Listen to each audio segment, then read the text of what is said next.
బైబిల్ని అర్థం చేసుకోవడానికి మనం ప్రయత్నం చేస్తున్నాం. ఆ ప్రయత్నంలో మత్తయి సువార్త దగ్గర నుంచి ఈ పరిచయాన్ని ప్రారంభించాం. ఆ మత్తయి సువార్తను అర్థం చేసుకోవడానికి ముందు, మత్తయికి ముందు అంటే సుమారు క్రొత్త నిబంధనకు ముందు 400 సంవత్సరాల నిశ్శబ్ద చరిత్ర ఏంటో కొన్ని వారాలు మనం చూసాం. సుమారు 18 వారాలు. ఆ 18 వారాల తర్వాత నుండి ఈరోజు ఈ వారం వరకు మత్తయి సువార్తను పరిచయం చేసుకుని, మత్తయి అంటే ఏంటి, ఏ ఊరు, ఆయన పరిస్థితులు ఏంటి, ఎలాంటి పరిస్థితుల్లో ఈ మత్తయి సువార్తను పరిచయం చేస్తుండే, ఇలా ఆలోచిస్తూ బయోలాజికల్ ఫాదర్స్ ఎవరైతే ఉన్నారో వాళ్ళని స్టడీ చేస్తున్నాం. ఐడియా ఉందిగా? ఒకసారి ఆ మొదటి అధ్యాయం, మత్తయి సువార్త మొదటి అధ్యాయం 1వ వచనం నుంచి 6వ వచనం వరకు చదువుతాం. అబ్రహాము కుమారుడగు దావీదు కుమారుడైన యేసుక్రీస్తు వారి వంశావళి. అబ్రహాము ఇస్సాకును కనెను, ఇస్సాకు యాకోబును కనెను, యాకోబు యోధాను అతని అన్నదమ్ములను కనెను. యోధా తామారునందు పెరేసును జరాహును కనెను. పెరేసు ఎస్రోమును కనెను, ఎస్రోము ఆరామును కనెను, ఆరాము అమినాదాబును కనెను, అమినాదాబు నయస్సోనును కనెను, నయస్సోను సల్మానును కనెను, సల్మాను రాహాబునందు బోయాజును కనెను, బోయాజు రూతునందు ఒబేదును కనెను, ఒబేదు యెష్షయిని కనెను, యెష్షయి రాజైన దావీదును కనెను. మీరు ఒక వారం వచ్చి ఒక వారం రాకపోతే అసలు ముందు వారం ఏం జరిగిందో కాస్త అవగాహన మీకు ఉంటే ఇంకా బాగా అర్థమవుతుంది. అది ఎక్కడ ఉంటుందండి అంటే అయిపోయిన తరగతి యూట్యూబ్లో ఉంటుంది. కాబట్టి దాని గురించి వీలైతే ఫాలోఅప్ చేయండి. సరే, ఏది ఏమైనా ఇలా ఆలోచిస్తుంటే శరీర సంబంధమైన తండ్రులు ఒకరి తర్వాత ఒకరిని గురించి ఈ పరిచయం మత్తయి ఎందుకు చేస్తున్నాడంటే ప్రభువు అయిన యేసుక్రీస్తు వారిని పరిచయం చేయడానికి. మత్తయి గారు ఈ పరిచయం ఏర్పరచడానికి ఆ బయోలాజికల్ లింక్ ఏదైతుందో లేదా ఆ జీనియాలజీ ఏదైతుందో దాన్ని మాట్లాడుకుంటూ సుమారు 14 తరాలు 14 తరాలు మాట్లాడు.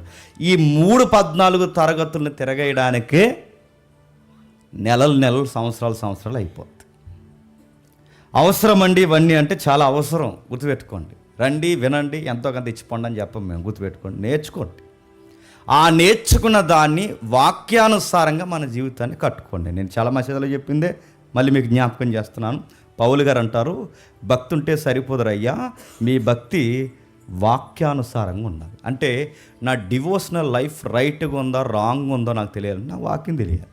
నాకు వాక్యం తెలియాలంటే ప్రతి విషయాన్ని అర్థం చేసుకోవాలి. అలా అర్థం చేసుకోవాలి అంటే మనకు ఎలాగూ అర్థం కాదు కనుక అర్థమయ్యేలా చెబుతున్నప్పుడు కనీసం వినాలి. కాబట్టి విందాం, నేర్చుకుందాం. అలిసిపోయేంత చరిత్ర ఉంది. ఈ చరిత్రని మన జాతకి వీళ్ళిద్దరిని ఆపేయండి ఎక్కడైనా. ఈ చరిత్రను మనం జాగ్రత్తగా నేర్చుకుందాం. అలా వచ్చి దానికి ఉద్దేశం ఉంటుంది, దాన్ని టెన్షన్ చేస్తుందా వాళ్ళని ఆపేది. సరే, చూద్దాం అసలు ఏంటి. మనం ఎక్కడగా ఒకసారి మొదటి సమూయేలు గ్రంథము 22వ అధ్యాయం మొదటి నుంచి చదువుదాం. దావీదు అక్కడి నుండి బయలుదేరి అతని సహోదరులను అతని తండ్రి ఇంటి వారందరూ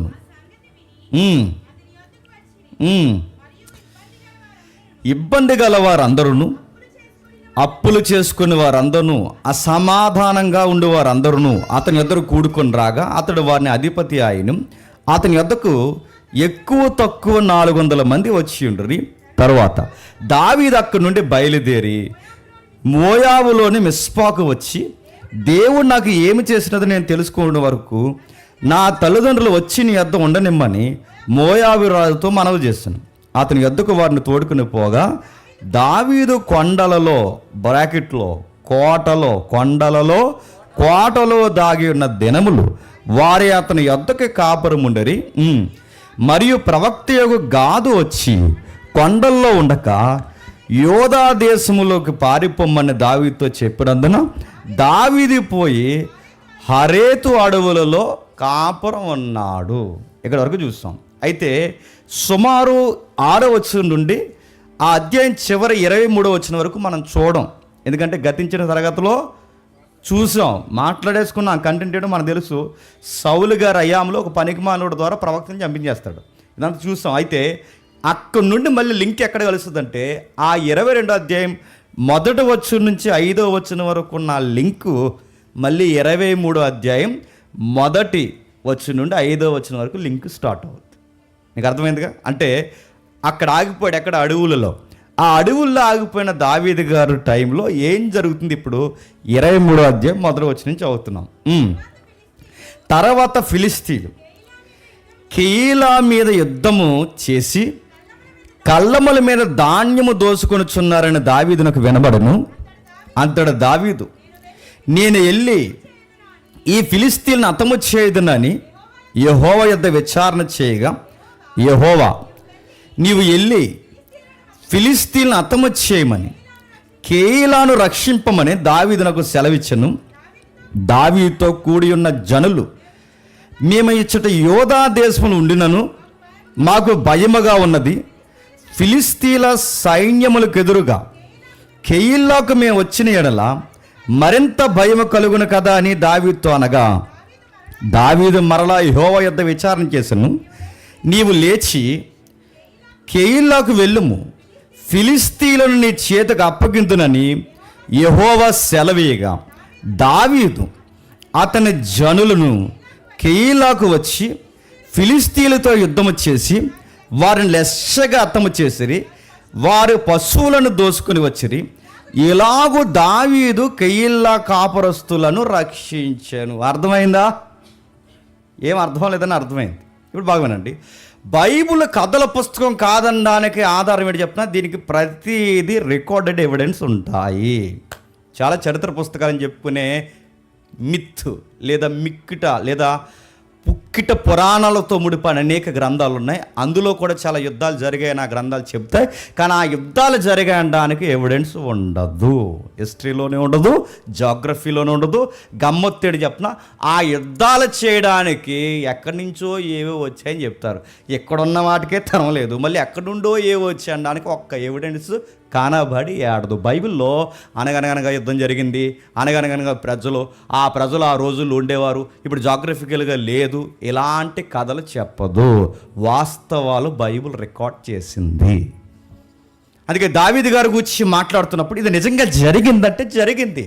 విస్తుపోయే నిజాలు ఉన్నాయి, ఆశ్చర్యపోయే సంగతులు ఉన్నాయి. అక్కడ రాస్తున్న చూడండి, తర్వాత ఫిలిస్తీన్లు కెయీలా మీదకు యుద్ధం వచ్చి దాన్నే కీలాపట్నం అంటారు. అంటే దావీద్ అనే క్యారెక్టర్ నిజంగా ఉందంటే ఉందే. దావీద్ అనే క్యారెక్టర్ నిజంగా ఉంది కాబట్టి జ్యూస్ అనే ప్రజలు నిజంగా ఉన్నారు, యూదులు అనే ప్రజలు నిజంగా ఉన్నారు కాబట్టి మన ప్రధానమంత్రి మోడీ గారు కూడా వెళ్ళి వాళ్ళకి సెకండ్ ఇచ్చి సాల్వ కప్పి వచ్చారు. అంటే ప్రజలు యూదులు ఉన్నారు, యూదులకు సంబంధించిన మహారాజు దావీదు ఉన్నాడు. ఇప్పుడు ఈ దావీదు యుద్ధం చేశాడు ఎక్కడ? అనగనగనగా కాదు, క్రీస్తు పూర్వం 12 క్రీస్తు పూర్వం ఇక్కడ నుండి అంటే సుమారు 3000 సంవత్సరాల వెనక్కి వెళితే నిజంగానే యుద్ధం చేశాడు. ఆ యుద్ధం చేసినప్పుడు ఆ ప్రజల పేరు ఏంటంటే రికార్డెడ్ ఎవిడెన్స్. నేను మళ్ళీ చెప్తున్నా, వాళ్ళ పేరు ఫిలిస్తీన్లు. జాగ్రఫికల్గా ఈ సౌండ్ ఎప్పటికీ ఉందంటే ఉందే. ఇజ్రాయేల్కి పాలస్తీనాకి గొడవ ఉంది, మీకు తెలుసా తెలీదా నడుతాను.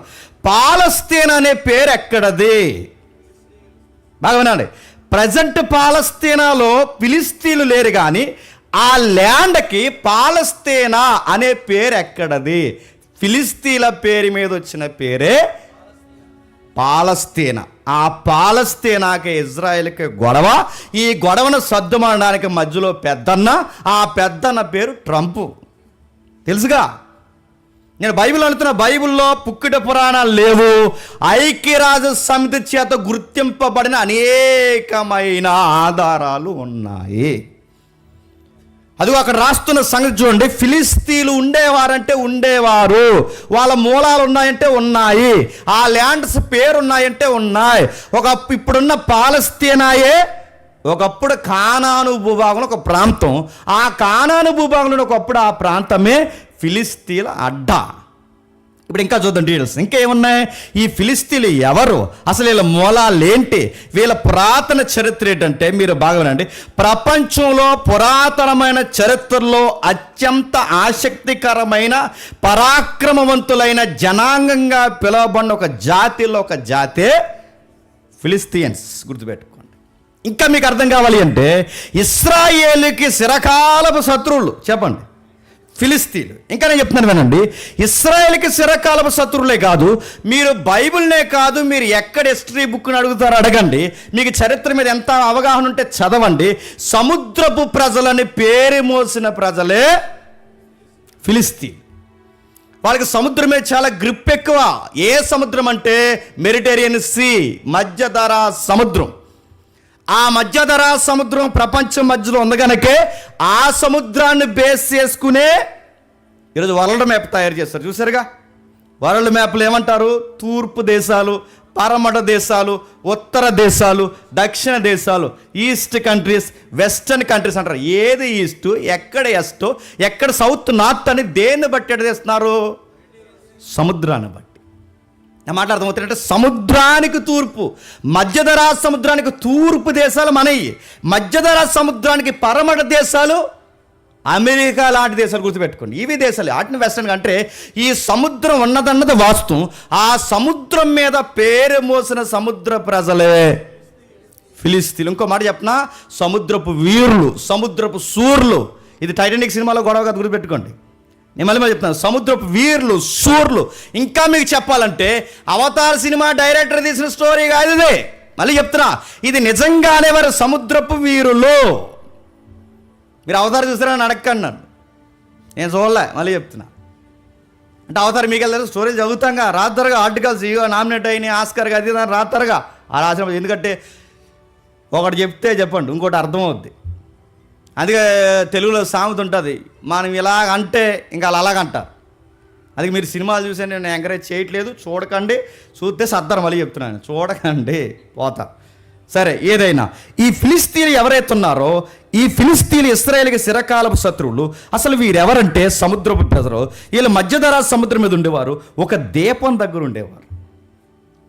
ఏంటి ఆ దీపం? రికార్డ్స్ చూద్దాం. ఏంటి ఆ దీపం? ఒకసారి ఆమోసు గ్రంథం తీయండి. ఆమోసు గ్రంథం. మీకు బైబిల్ ఎంత ఖచ్చితమైన పుస్తకమో, బైబిల్ ఎంత చరిత్రతో ముడిపడ్డ పుస్తకమో, చదువుతుంటే ఎంత ఆశ్చర్యం కలుగుద్దో, గూస్ బూమ్స్ ఎలా వస్తాయో ఒకసారి మనం చూడండి. ఆమోసు గ్రంథము 9వ అధ్యాయం 7వ వచనం. ఆమోసు గ్రంథము 9వ అధ్యాయం 7వ వచనం. ఇశ్రాయేలీయులారా, బాగా చదవండి, స్పష్టంగా చదవండి. ఇలా బైబిల్ ఇలా మీరు చదివితే మీ వాయిస్ నాకు కనబడుతుంది. ఇలా పెట్టుకొని చదవండి. ఆమోసు గ్రంథం. మీరును కూషీలను నా దృష్టికి సమానులు కారా? నేను ఐగుప్తీ దేశంలో నుండి, ఆ పాయింట్ పట్టుకోండి, నేను ఐగుప్తీ దేశంలో నుండి ఇశ్రాయేలుని రప్పించాను. అంటే ఐగుప్తీ ల్యాండ్ మీద ఒకప్పుడు ఇశ్రాయేలు ఉండేవారు. నెక్స్ట్ చెప్పండి. కప్తోరు, ఆ పదం గుర్తుపెట్టుకోండి. ఏది? కప్తోరు ఏదైతే ఉందో ఆ కప్తోరు ప్రాంతం నుండి ఫిలిస్తీన్లను తీసుకుని వచ్చాను. ఈజిప్ట్ నుంచి ఇశ్రాయేల్ వచ్చారనేది ఎంత వాస్తవమో చెప్పండి. కఫ్తోరు నుంచి ఫిలిస్తీన్లు వచ్చారని అంత వాస్తవం. ఇంతకీ ఆ కఫ్తోర్ అనేది, కఫ్తార్ అని ఈ ప్రాంతం ఏదైతే ఉందో ఇది ఏంటది? అదొక సముద్రపు దీపం. ఆశ్చర్యకరమైన సంగతి ఒకసారి చూద్దాం. ఒకసారి ఎక్కడుంది ఆ సముద్రపు దీపం? ఆ మొదటి మీద చూపించేటప్పుడు ఒకసారి అది ఇంకా కొంచెం జూమ్ చేస్తావా? అది ఫస్ట్ ఇమేజ్కి అది అలా ఉండండి. మీరు చూడండి, పైన గ్రీస్ ఉంది, ఇక్కడ టర్కీ ఉంది, ఇటు సైడ్ మనకు మరి ఉంటుంది. అంటే 3 కలుస్తాయి. ఇంకా మీకు బాగా అర్థం అంటే ఈ పక్క ఎక్కిపోరు ఒకసారి. యూరప్, ఆసియా, ఆఫ్రికా, ఈ 3 ప్రాంతాలకి మధ్యలో మెడిటేరియన్ సీ. ఆ యారో మార్క్ తిప్పుకొని చూడండి, రెడ్ గుర్తేసి ఆ యారో మార్క్ జూమ్ చేస్తే ఇక్కడ పక్కకు రండి, పక్క ఆ జీరోలో ఫస్ట్ ఇమేజ్ అక్కడ కనబడుతుంది చూస్తారా మీకు, గొంగళ పురుగులాగా. అదే ఆ దీపం. మీకు ఇంకా విచిత్రమైన సంగతి చెప్తాను వినండి. ఆ దీపంలోనే వీళ్ళు ఉండేవారు. ఎవరు? ఫిలిస్తీయులు.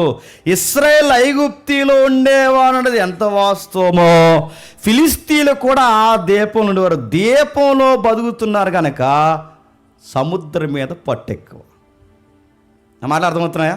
ఇంకా రికార్డ్స్ చూద్దాం. ఇంకా ద్వితీయోపదేశ కాండము, మోసే గారు చెప్తున్నారు వెలుగుచ్చే. ద్వితీయోపదేశ కాండము 2వ అధ్యాయం, ద్వితీయోపదేశ కాండము 2వ అధ్యాయం, ద్వితీయోపదేశ కాండము 2వ అధ్యాయం 23వ వచనం.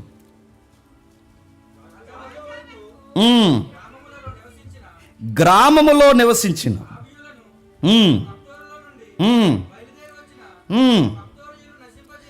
కప్తోరీలను నశింపజేసి, ఎక్కడి నుండి వచ్చినట్టు వీళ్ళు? కఫ్తోరి, అదే అంటే ఆ దీపం పేరే. ఇంకా మీకు అర్థం కావాలి అంటే యెరెమీయా గారు ఎంత బాగా వివరిస్తున్నారు చూడండి ఒకసారి. యెరెమీయా గ్రంథము 47వ అధ్యాయం, యెరెమీయా గ్రంథం 47వ అధ్యాయం 4వ వచనం. యెరెమీయా గ్రంథం 47వ అధ్యాయం 4వ వచనం. ఫిలిస్తీయులందరినీ లయపరచుటకును తూరు సీదోనులకు సహాయకుడైనను నిలవకుండా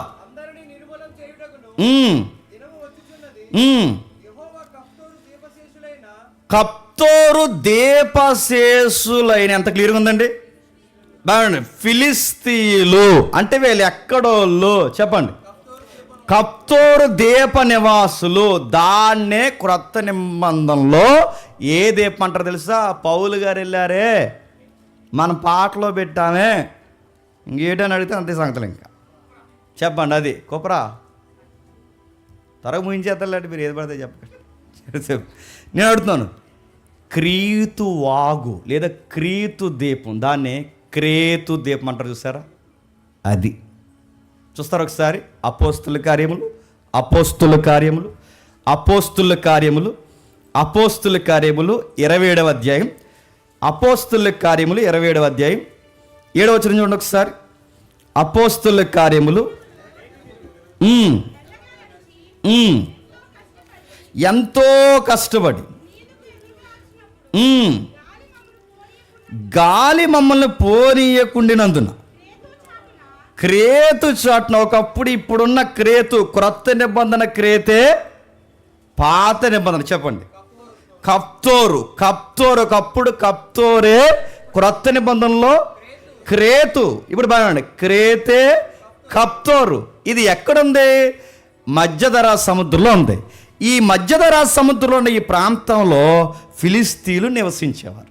ఇప్పుడు బాగుండి, ఇప్పుడు ఈ ఫిలిస్తీయులు ఈ దీపంలో నివసిస్తున్నారంటే ఈ దీపంలో వాళ్ళు ఎక్కడి నుండి వచ్చారు? నా మాటలు అర్థమవుతున్నాయా? ఎవరెక్కడి నుంచి రావాలన్నా ఒక కుటుంబం నుంచి రావాలి.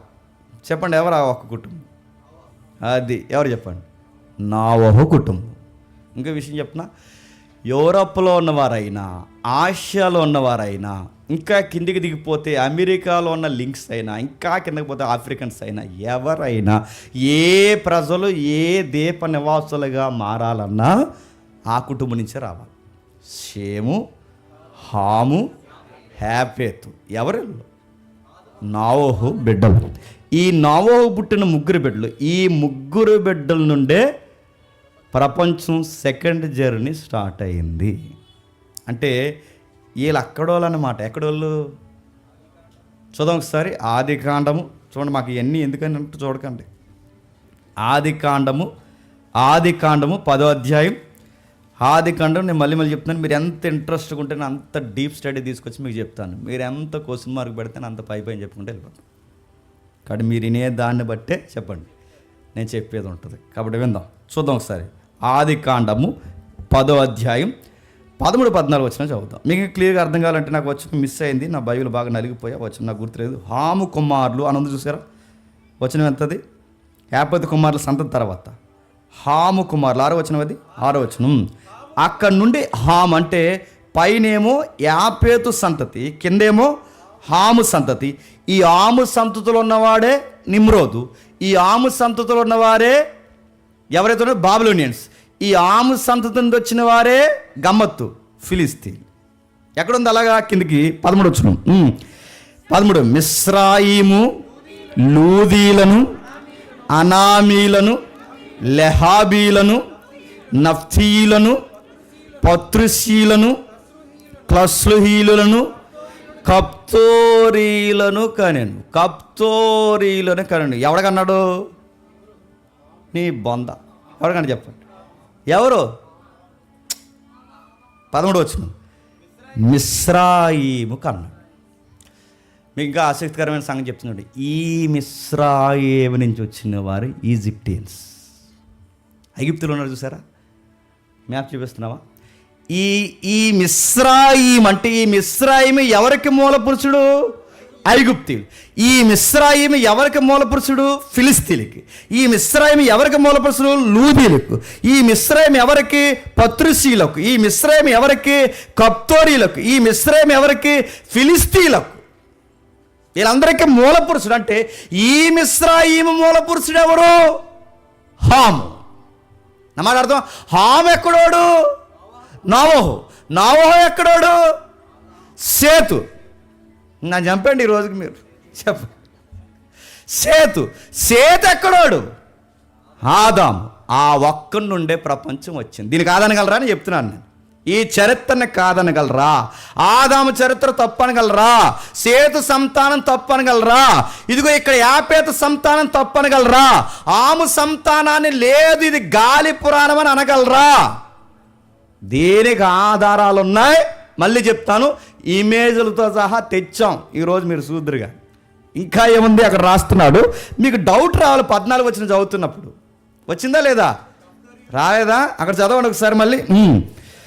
పత్రుశీలను, క్లస్లోహీలను, కప్తోరీలను, ఫిలిస్తీలను, కస్లోహీలలో నుండి వచ్చిన వారు. ఇప్పుడు చెప్పండి, ఈ రెండు అంటే కప్తోరీలు, ఫిలిస్తీన్లు వేరు కనబడుతున్నాయి లేదా?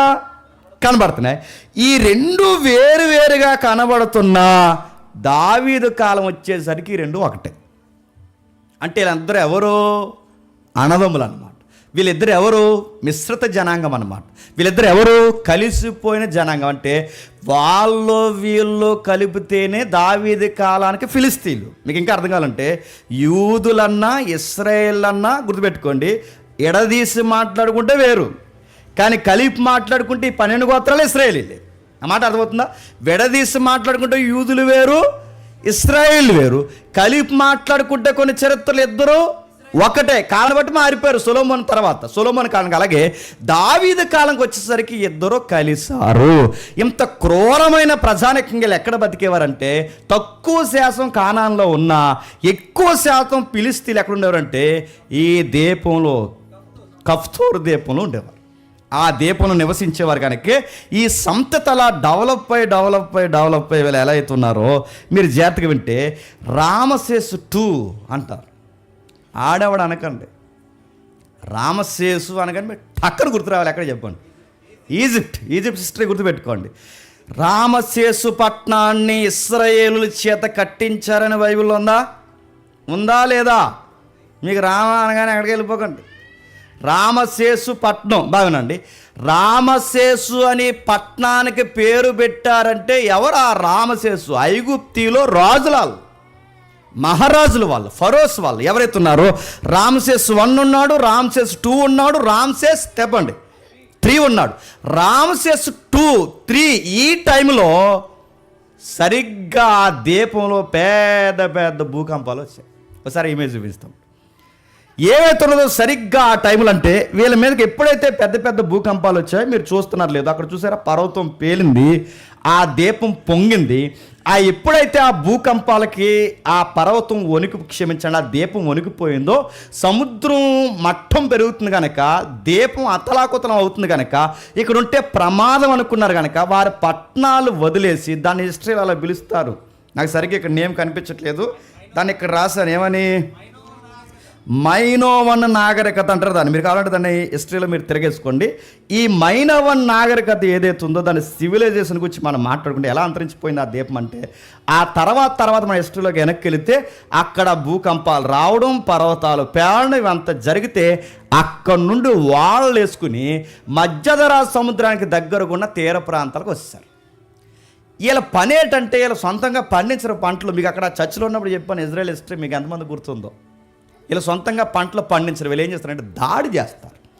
వీళ్ళు యుద్ధాలు చేసి పొందుతారు. ఎవడో ఒకటి మీద దాడి చేయడమే. ధాన్యం ఉన్న దేశాల మీద దాడి చేస్తారు, ద్రాక్షరసం ఉన్న దేశం మీద దాడి చేస్తారు. ఎక్కడ సమృద్ధి ఉంటుందో అక్కడ దాడి చేస్తారు.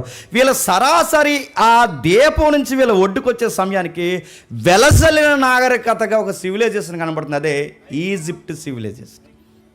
ఐగుప్తి నాగరికత ఎప్పుడైతే కనబడుతుందో ఆ ఐగుప్తినే వీళ్ళు లోబర్చుకోవాలనుకున్నారు. సరిగ్గా ఆ టైంలో రామ్సెస్ II పరిపాలిస్తున్నారు. నా మాటలు అర్థమవుతున్నాయా? ఎప్పుడైతే రామసేసు II పరిపాలిస్తున్నాడో ఈ రామసేసు II పరిపాలిస్తున్న సమయంలో వీళ్ళొచ్చి ఐగుప్తి మీద దాడి చేస్తే వీళ్ళ మడతెట్టి సెదగొట్టి పరిగెట్టించాడు. ఎవరు? రామసేస్ II. రామసేస్ III వరకు కూడా వీళ్ళ మీద దండయాత్రలు జరిగినాయి. ఎప్పుడైతే దండయాత్రలు జరిగాయి వీళ్ళు మళ్ళీ తిరిగి దీపానికి పోలేరు కనుక పక్కన వీళ్ళకి బ్రదర్స్ ఉన్నారు. ఎవరు చెప్పండి? ఈ కఫ్తోరీలు ఎవరైతే ఉన్నారో వీళ్ళకి బ్రదర్స్ ఉన్నారు. ఎవరు? ఫిలిస్తీన్లు. ఈ ఫిలిస్తీన్లు వీళ్ళు ఎక్కడున్నారు? ఈ కానాన్లో ఉన్నారంటే ఈజిప్ట్కి దగ్గరగా ఉన్న ఆ ప్రాంతం అటువైపుగా పోతే దగ్గరగా ఉన్న ప్రాంతమే కానాను. అక్కడికి తరిమేస్తే మళ్ళీ వచ్చి చంపబడేస్తాను ఎప్పుడైతే ఐగుప్తు. ఎందుకంటే ఐగుప్తిలో ఈరోజు అమెరికాకి యుద్ధానికి ఎంత నైపుణ్యత ఉందో ఆ రోజుల్లో రథాలు బాగా, గుర్రాల రౌతులను బాగా మెయింటైన్ చేసిన దేశం ఏదైనా ఉందంటే చెప్పండి. అందుకే ఐగుప్తి రథాలు రౌతులని ఎందుకంటాడు? అడ్వాన్స్ టెక్నాలజీ వాళ్ళ దగ్గర ఉండేది. అందుకే వాళ్ళతో ఎవరు యుద్ధం చేయలేరు, వాళ్ళ మీద ఎవరు గెలవలేరు. వాళ్ళనే గెలిచేద్దామని వస్తే చితగ్గొట్టి చెవులు ముంచి పంపించేస్తే అటు ఇటు పోలేక బ్రదర్స్ ఉంటే ఆ బ్రదర్స్ దగ్గరకు పోయి సెటిల్ అయిపోయారు. ఆ బ్రదర్స్ ఎక్కడున్నారంటే కానాన్లో ఉన్నారు. ఆ కానాను పేరే ప్రజెంట్ పాలస్తీనా.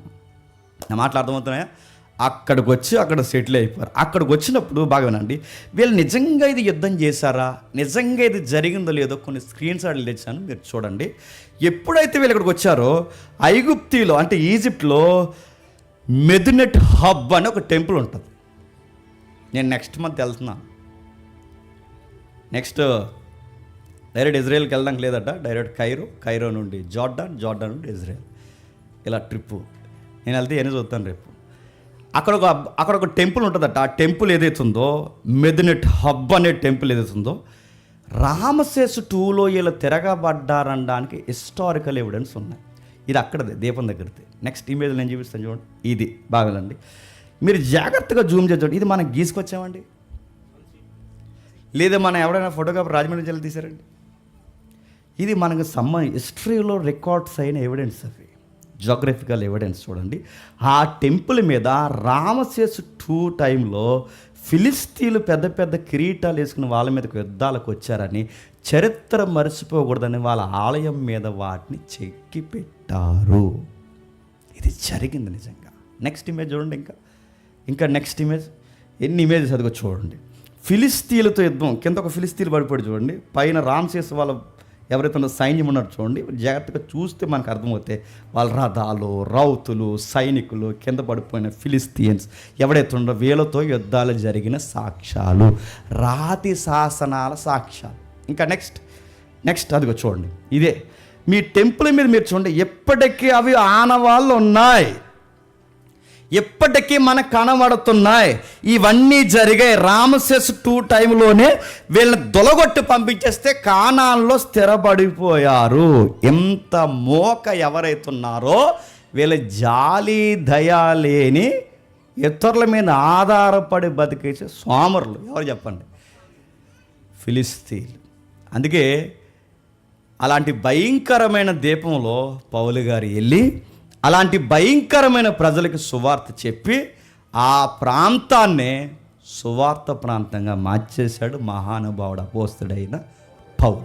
ఇంకా గమ్మత్తని చెప్తున్నా, ఆ ప్రాంతాన్ని మార్చడమే కాదు, ఏదైతే మనం చదువుకుంటున్నామో క్రేతు ఏదైతే మనం చదువుకుంటున్నామో ఆ ప్రాంతంలో అనేక సంఘాలకు నిలయమైంది. ఆ స్థానిక ప్రజలను ఉద్దేశించి ఆ ప్రజలను బాగుపరచడానికి ఒక సువార్థికుని పంపాడు. నువ్వు క్రేతులో ఉండాలి. పౌలు గారి తరపున రిప్రజెంట్గా వెళ్ళిన ఎవాంజలిస్ట్ ఎవరంటే మీరు గుర్తుపెట్టుకోండి, తీతు గారు. ఎవరు? తీతు గారు అక్కడికి వెళ్ళారు. అక్కడికి వెళ్ళి సువార్త చెప్తున్నప్పుడు ఏమని రాస్తున్నారు ఒకసారి తీతు పత్రిక తీయండి. తీతు పత్రిక మొదటి అధ్యాయం త్వరగా ముగిద్దాం. తీతు పత్రిక మొదటి అధ్యాయం 12వ వచనం.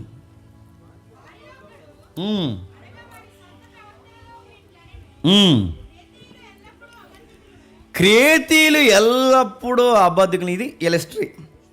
క్రేతీయులు ఎల్లప్పుడూ అబద్ధికులను, దృష్ట మృగాలను, సోమరులకు, తిండుబోతులు. వీళ్ళ డిఎన్ఏ అలా గడిచింది. మీరు గుర్తుపెట్టుకోండి. వీళ్ళ కష్టపడరు, వీళ్ళు బాగా సుఖం ఎక్కువ, వీళ్ళ పంటలు పండించరు, సుఖభోగులు. వీళ్ళు ఏం చేస్తారంటే అమర్చిన దాని మీద చెప్పండి చేతులు వేస్తారు. సామెత కూడా మర్చిపో. అమర్చిన దాని మీద ఏం చేస్తారు చెప్పండి, చేతులు వేస్తారంటే అందరు చూస్తారు అన్ని చక్క పెడతారు, లాస్ట్లో వచ్చేసి ఎవరిని ఎత్తారు చూస్తారు. ఆ టైప్ వీళ్ళు ఎవరు చెప్పండి? ఫిలిస్తీన్లు, అదే క్రేతు ప్రజలు ఎవరైతే ఉన్నారో ఇలాంటి ప్రజలు. అంటే పౌలు గారి టైం అప్పటికప్పుడు ఎంత చేస్తారంటే పౌలు గారి పత్రిక రాసే సమయానికి దావీదు కాలానికి సుమారు ఎంతకాలం ఉందంటే 2000 సంవత్సరాలు పైసిలుక. అంతకాలం నుండి కూడా వీళ్ళు బాగుపడలేదు. దావీదుకు ముందు కొన్ని వేల సంవత్సరాల క్రితం వీళ్ళు ఎలా ఉన్నారో పౌలు కాలంకి వచ్చేసరికి కూడా మెజారిటీ ప్రజలు అక్కడ సోమరులు, తిండుబోతులు, సుఖభోగులుగా ఉన్నారు. ఇలాంటి వాడిని మార్చడానికి పౌలు గారు వెళ్ళారు. పౌలు గారు వెళ్ళడమే కాదు, ఆ తర్వాత తీతు గారిని పంపారు. తీతు గారిని పంపడమే కాదు, సంఘాలను కట్టి అక్కడ సంఘంలో పెద్దల్ని నియమించారు. ఇది వాళ్ళ యొక్క ల్యాండ్ హిస్టరీ. దీన్నే మినోవన్ హిస్టరీ అని మీరు కొడితే మీకు దొరుకుతుంది. ఇది క్రీస్తు పూర్వం 2000 నుండి క్రీస్తు పూర్వం 1400 మధ్యస్థంలో జరిగింది.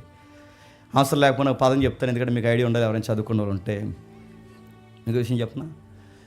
మత పురాతనమైన మతం అని చెప్తున్నా. ఎవరైతే చెప్తున్నారో వాళ్ళకన్నా పురాతనమైంది ఏది.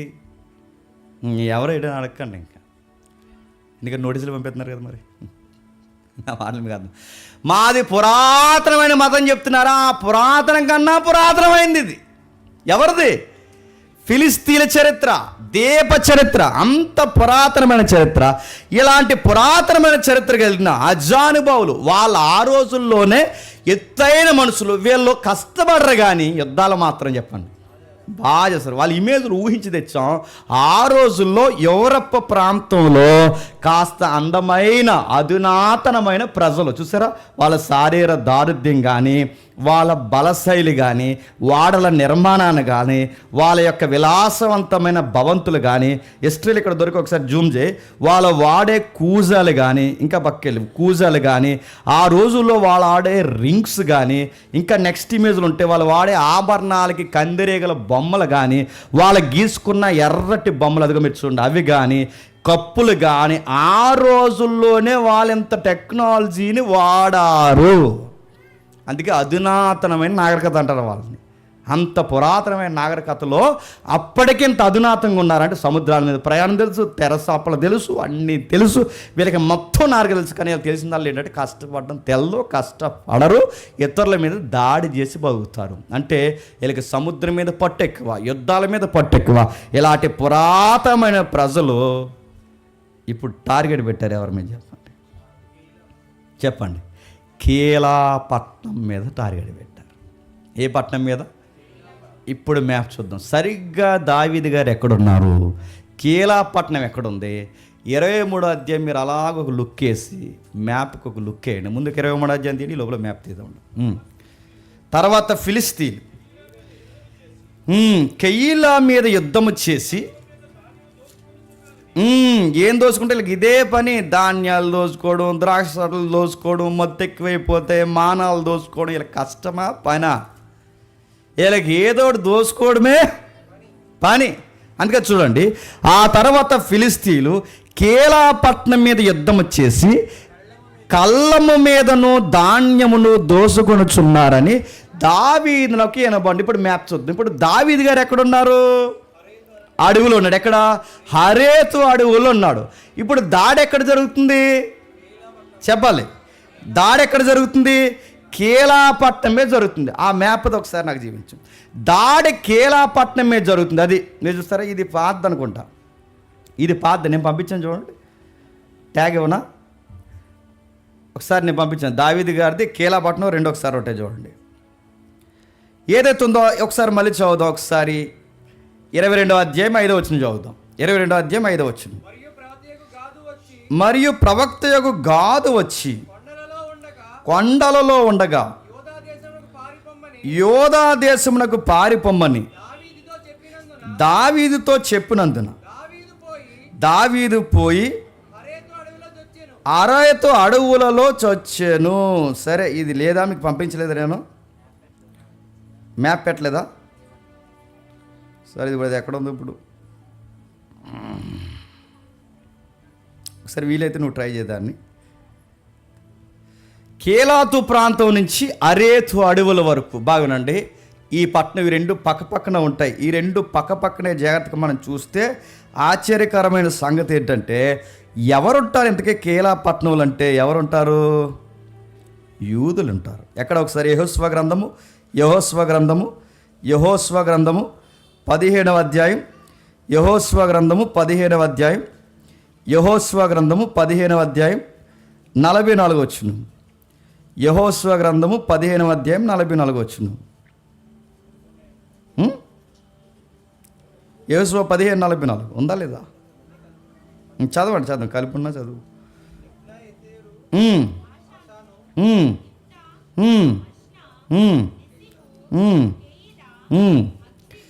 నువ్వు ట్రై చేయ మ్యాప్. వాటి పల్లెలు పోక 9 పట్టణములు, దాని గ్రామములను పల్లెలను సముద్రము వరకు అష్టోదు ప్రాంతమంతయు దాని పట్టణములను గ్రామములను ఐగుప్తి ఏటు వరకు పెద్ద సముద్రము వరకును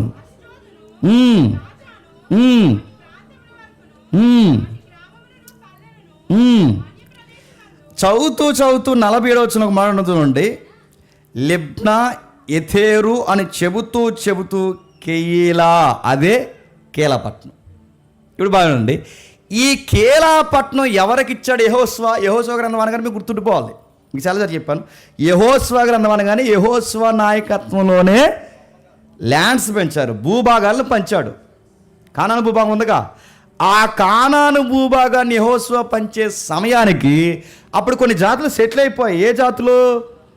ఈ కానాన్లో మెజారిటీ 7 తెగలు ఉంటాయి. ఆ 7 తెగల్లో ఒక తెగే ఫిలిస్తీన్. ఇప్పుడు అప్పటికి సెటిల్ అయ్యారంటే వీళ్ళు ఎవరైతే ఉన్నారో, వీళ్ళు ఎప్పుడైతే వచ్చారో అప్పటికే యుద్ధం జరిగింది ఎవరితో?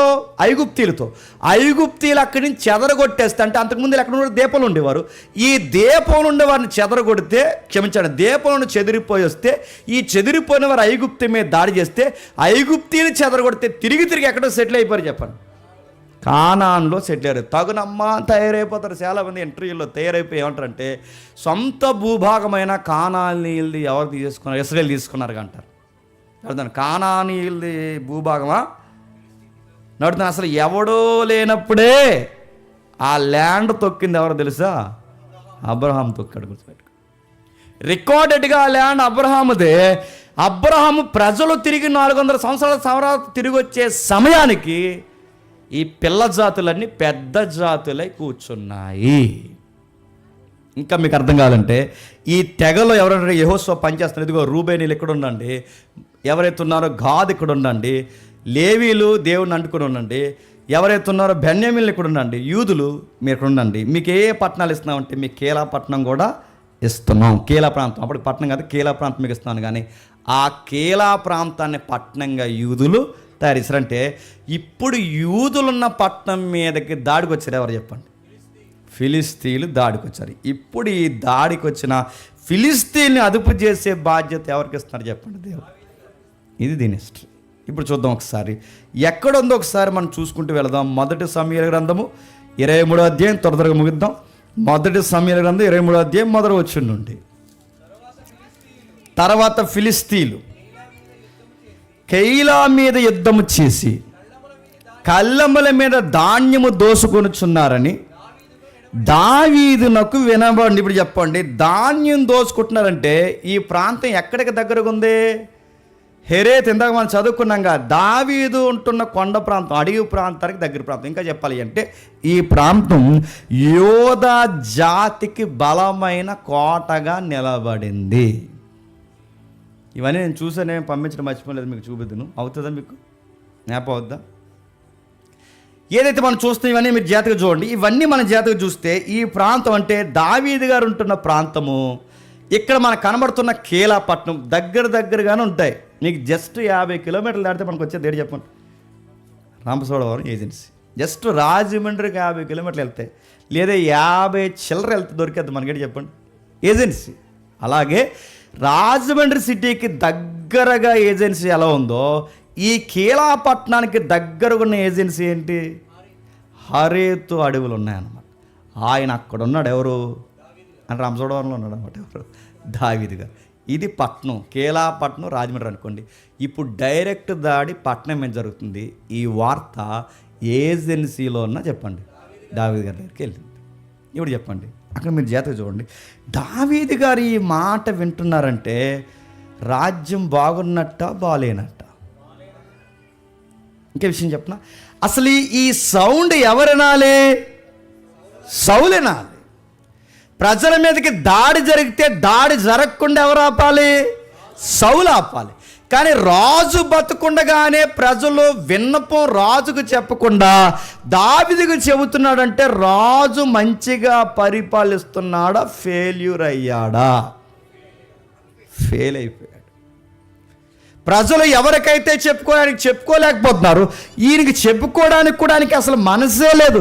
మరి సౌలు గారు 24 అవర్స్ ఏం చేస్తున్నారు? మనుషులకు ఆహారం దొరుకుతుందా, మంచి సంపద దొరుకుతుందా, దిగుబడి బాగుందా లేదా, ప్రజల పిల్లలు ఎలా ఉన్నారు, పేదరికం ఉందా, ఎక్కడెక్కడ వనరులు దొరకట్లేదు, అసలు నా ప్రజలు నా సామ్రాజ్యంలో నా ఆస్థానంలో సరిగ్గా పరిపాలిస్తున్నారా లేదా, ఇవన్నీ రాజు చూసుకోవాలి. ఇవేమి రాజుగారు పట్టించుకోవట్లేదు. ఎందుకంటే ఈయనకు ఒకటే గురి, ఆ మనిషిని లేపేయాలి.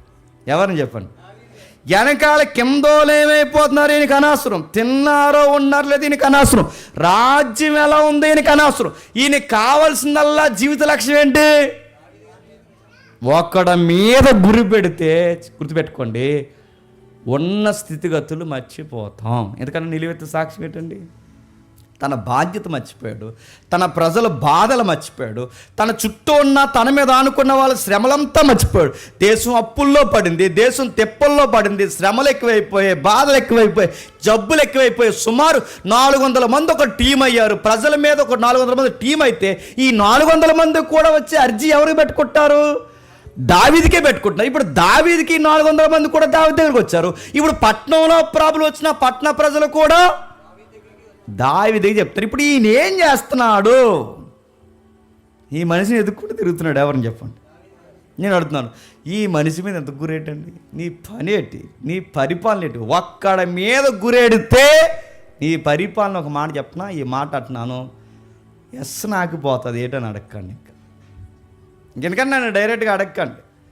నడుతుంది ఇంక నీ పరిపాలన ఏంటి, నీ స్థితిగతులు ఏంటి? నువ్వు వీడి మీద గురెడితే నీ పరిపాలన తగలడిపోద్ది. ఈయన గారు చేస్తున్న పని చూడండి, ఈయన గారు చేస్తున్న పని అందరినీ వదిలేశాడు, పరిస్థితులు వదిలేశాడు. ఈయన క్వార్టర్లో ఉండి 24 అవర్స్ స్కెచ్ మ్యాప్ వేసుకుంటూ కూర్చుంటున్నాడు. ఆ మనిషిని ఎలా తీసేయాలి? ప్రజెంట్ ఆ ఏరియాని ఏమంటారంటే, అదిగో మీరు చూడండి, మనకు వచ్చింది చూడండి. ఈ ఏరియాలో ఈ రెడ్ ఏదైతే ఎండ్ మార్క్ ఉందో ఈ ఏరియాలో హెరేతు అడవుల్లో దావీదు ఉన్నాడు. కేలాపట్నం అక్కడ ఉంది. ఎక్కడి నుండి అక్కడికి వార్త, అక్కడి నుండి మైళ్ళు దాటి ఈయనకి చెప్తున్నారు తప్ప అక్కడి నుండి దగ్గరలో ఉన్న రాజుకి మాత్రం ఈ వార్త చెప్పడం లేదు. ఎందుకంటే రాజుకి మనసు లేదు. దీన్ని ప్రజెంట్ ఈ ప్రాంతాన్ని కేలాపట్నాన్ని ఖిల్బత్ కెయిలా అంటారు, దాన్ని ఖిల్బత్ కెయిలా అంటారు. ఈ ప్రాంతంలో ఉన్న ప్రజలు, ఆ రోజు స్థానిక ప్రజలు వచ్చి శత్రువుతో యుద్ధం చేయమన్నారు. ఇప్పుడు శత్రువులు ఎవరు చెప్పండి? ఫిలిస్తీన్. జాగ్రత్తగా ముగించేద్దాం. స్థానిక ప్రజలు శత్రువుతో యుద్ధం చేయడానికి సౌలుని పిలవడానికి బదులు దావీదుని పిలుస్తున్నారంటే సౌలుకి పూర్తిగా రాజరికం బాధ్యతలు పోయాయి. ఆ సీన్లో దావీదు కాకుండా నువ్వు నేనున్నావు అనుకోండి, ఏం చేస్తాను చెప్పండి. దావీదు గారి దగ్గర 400 మంది ఉన్నారు.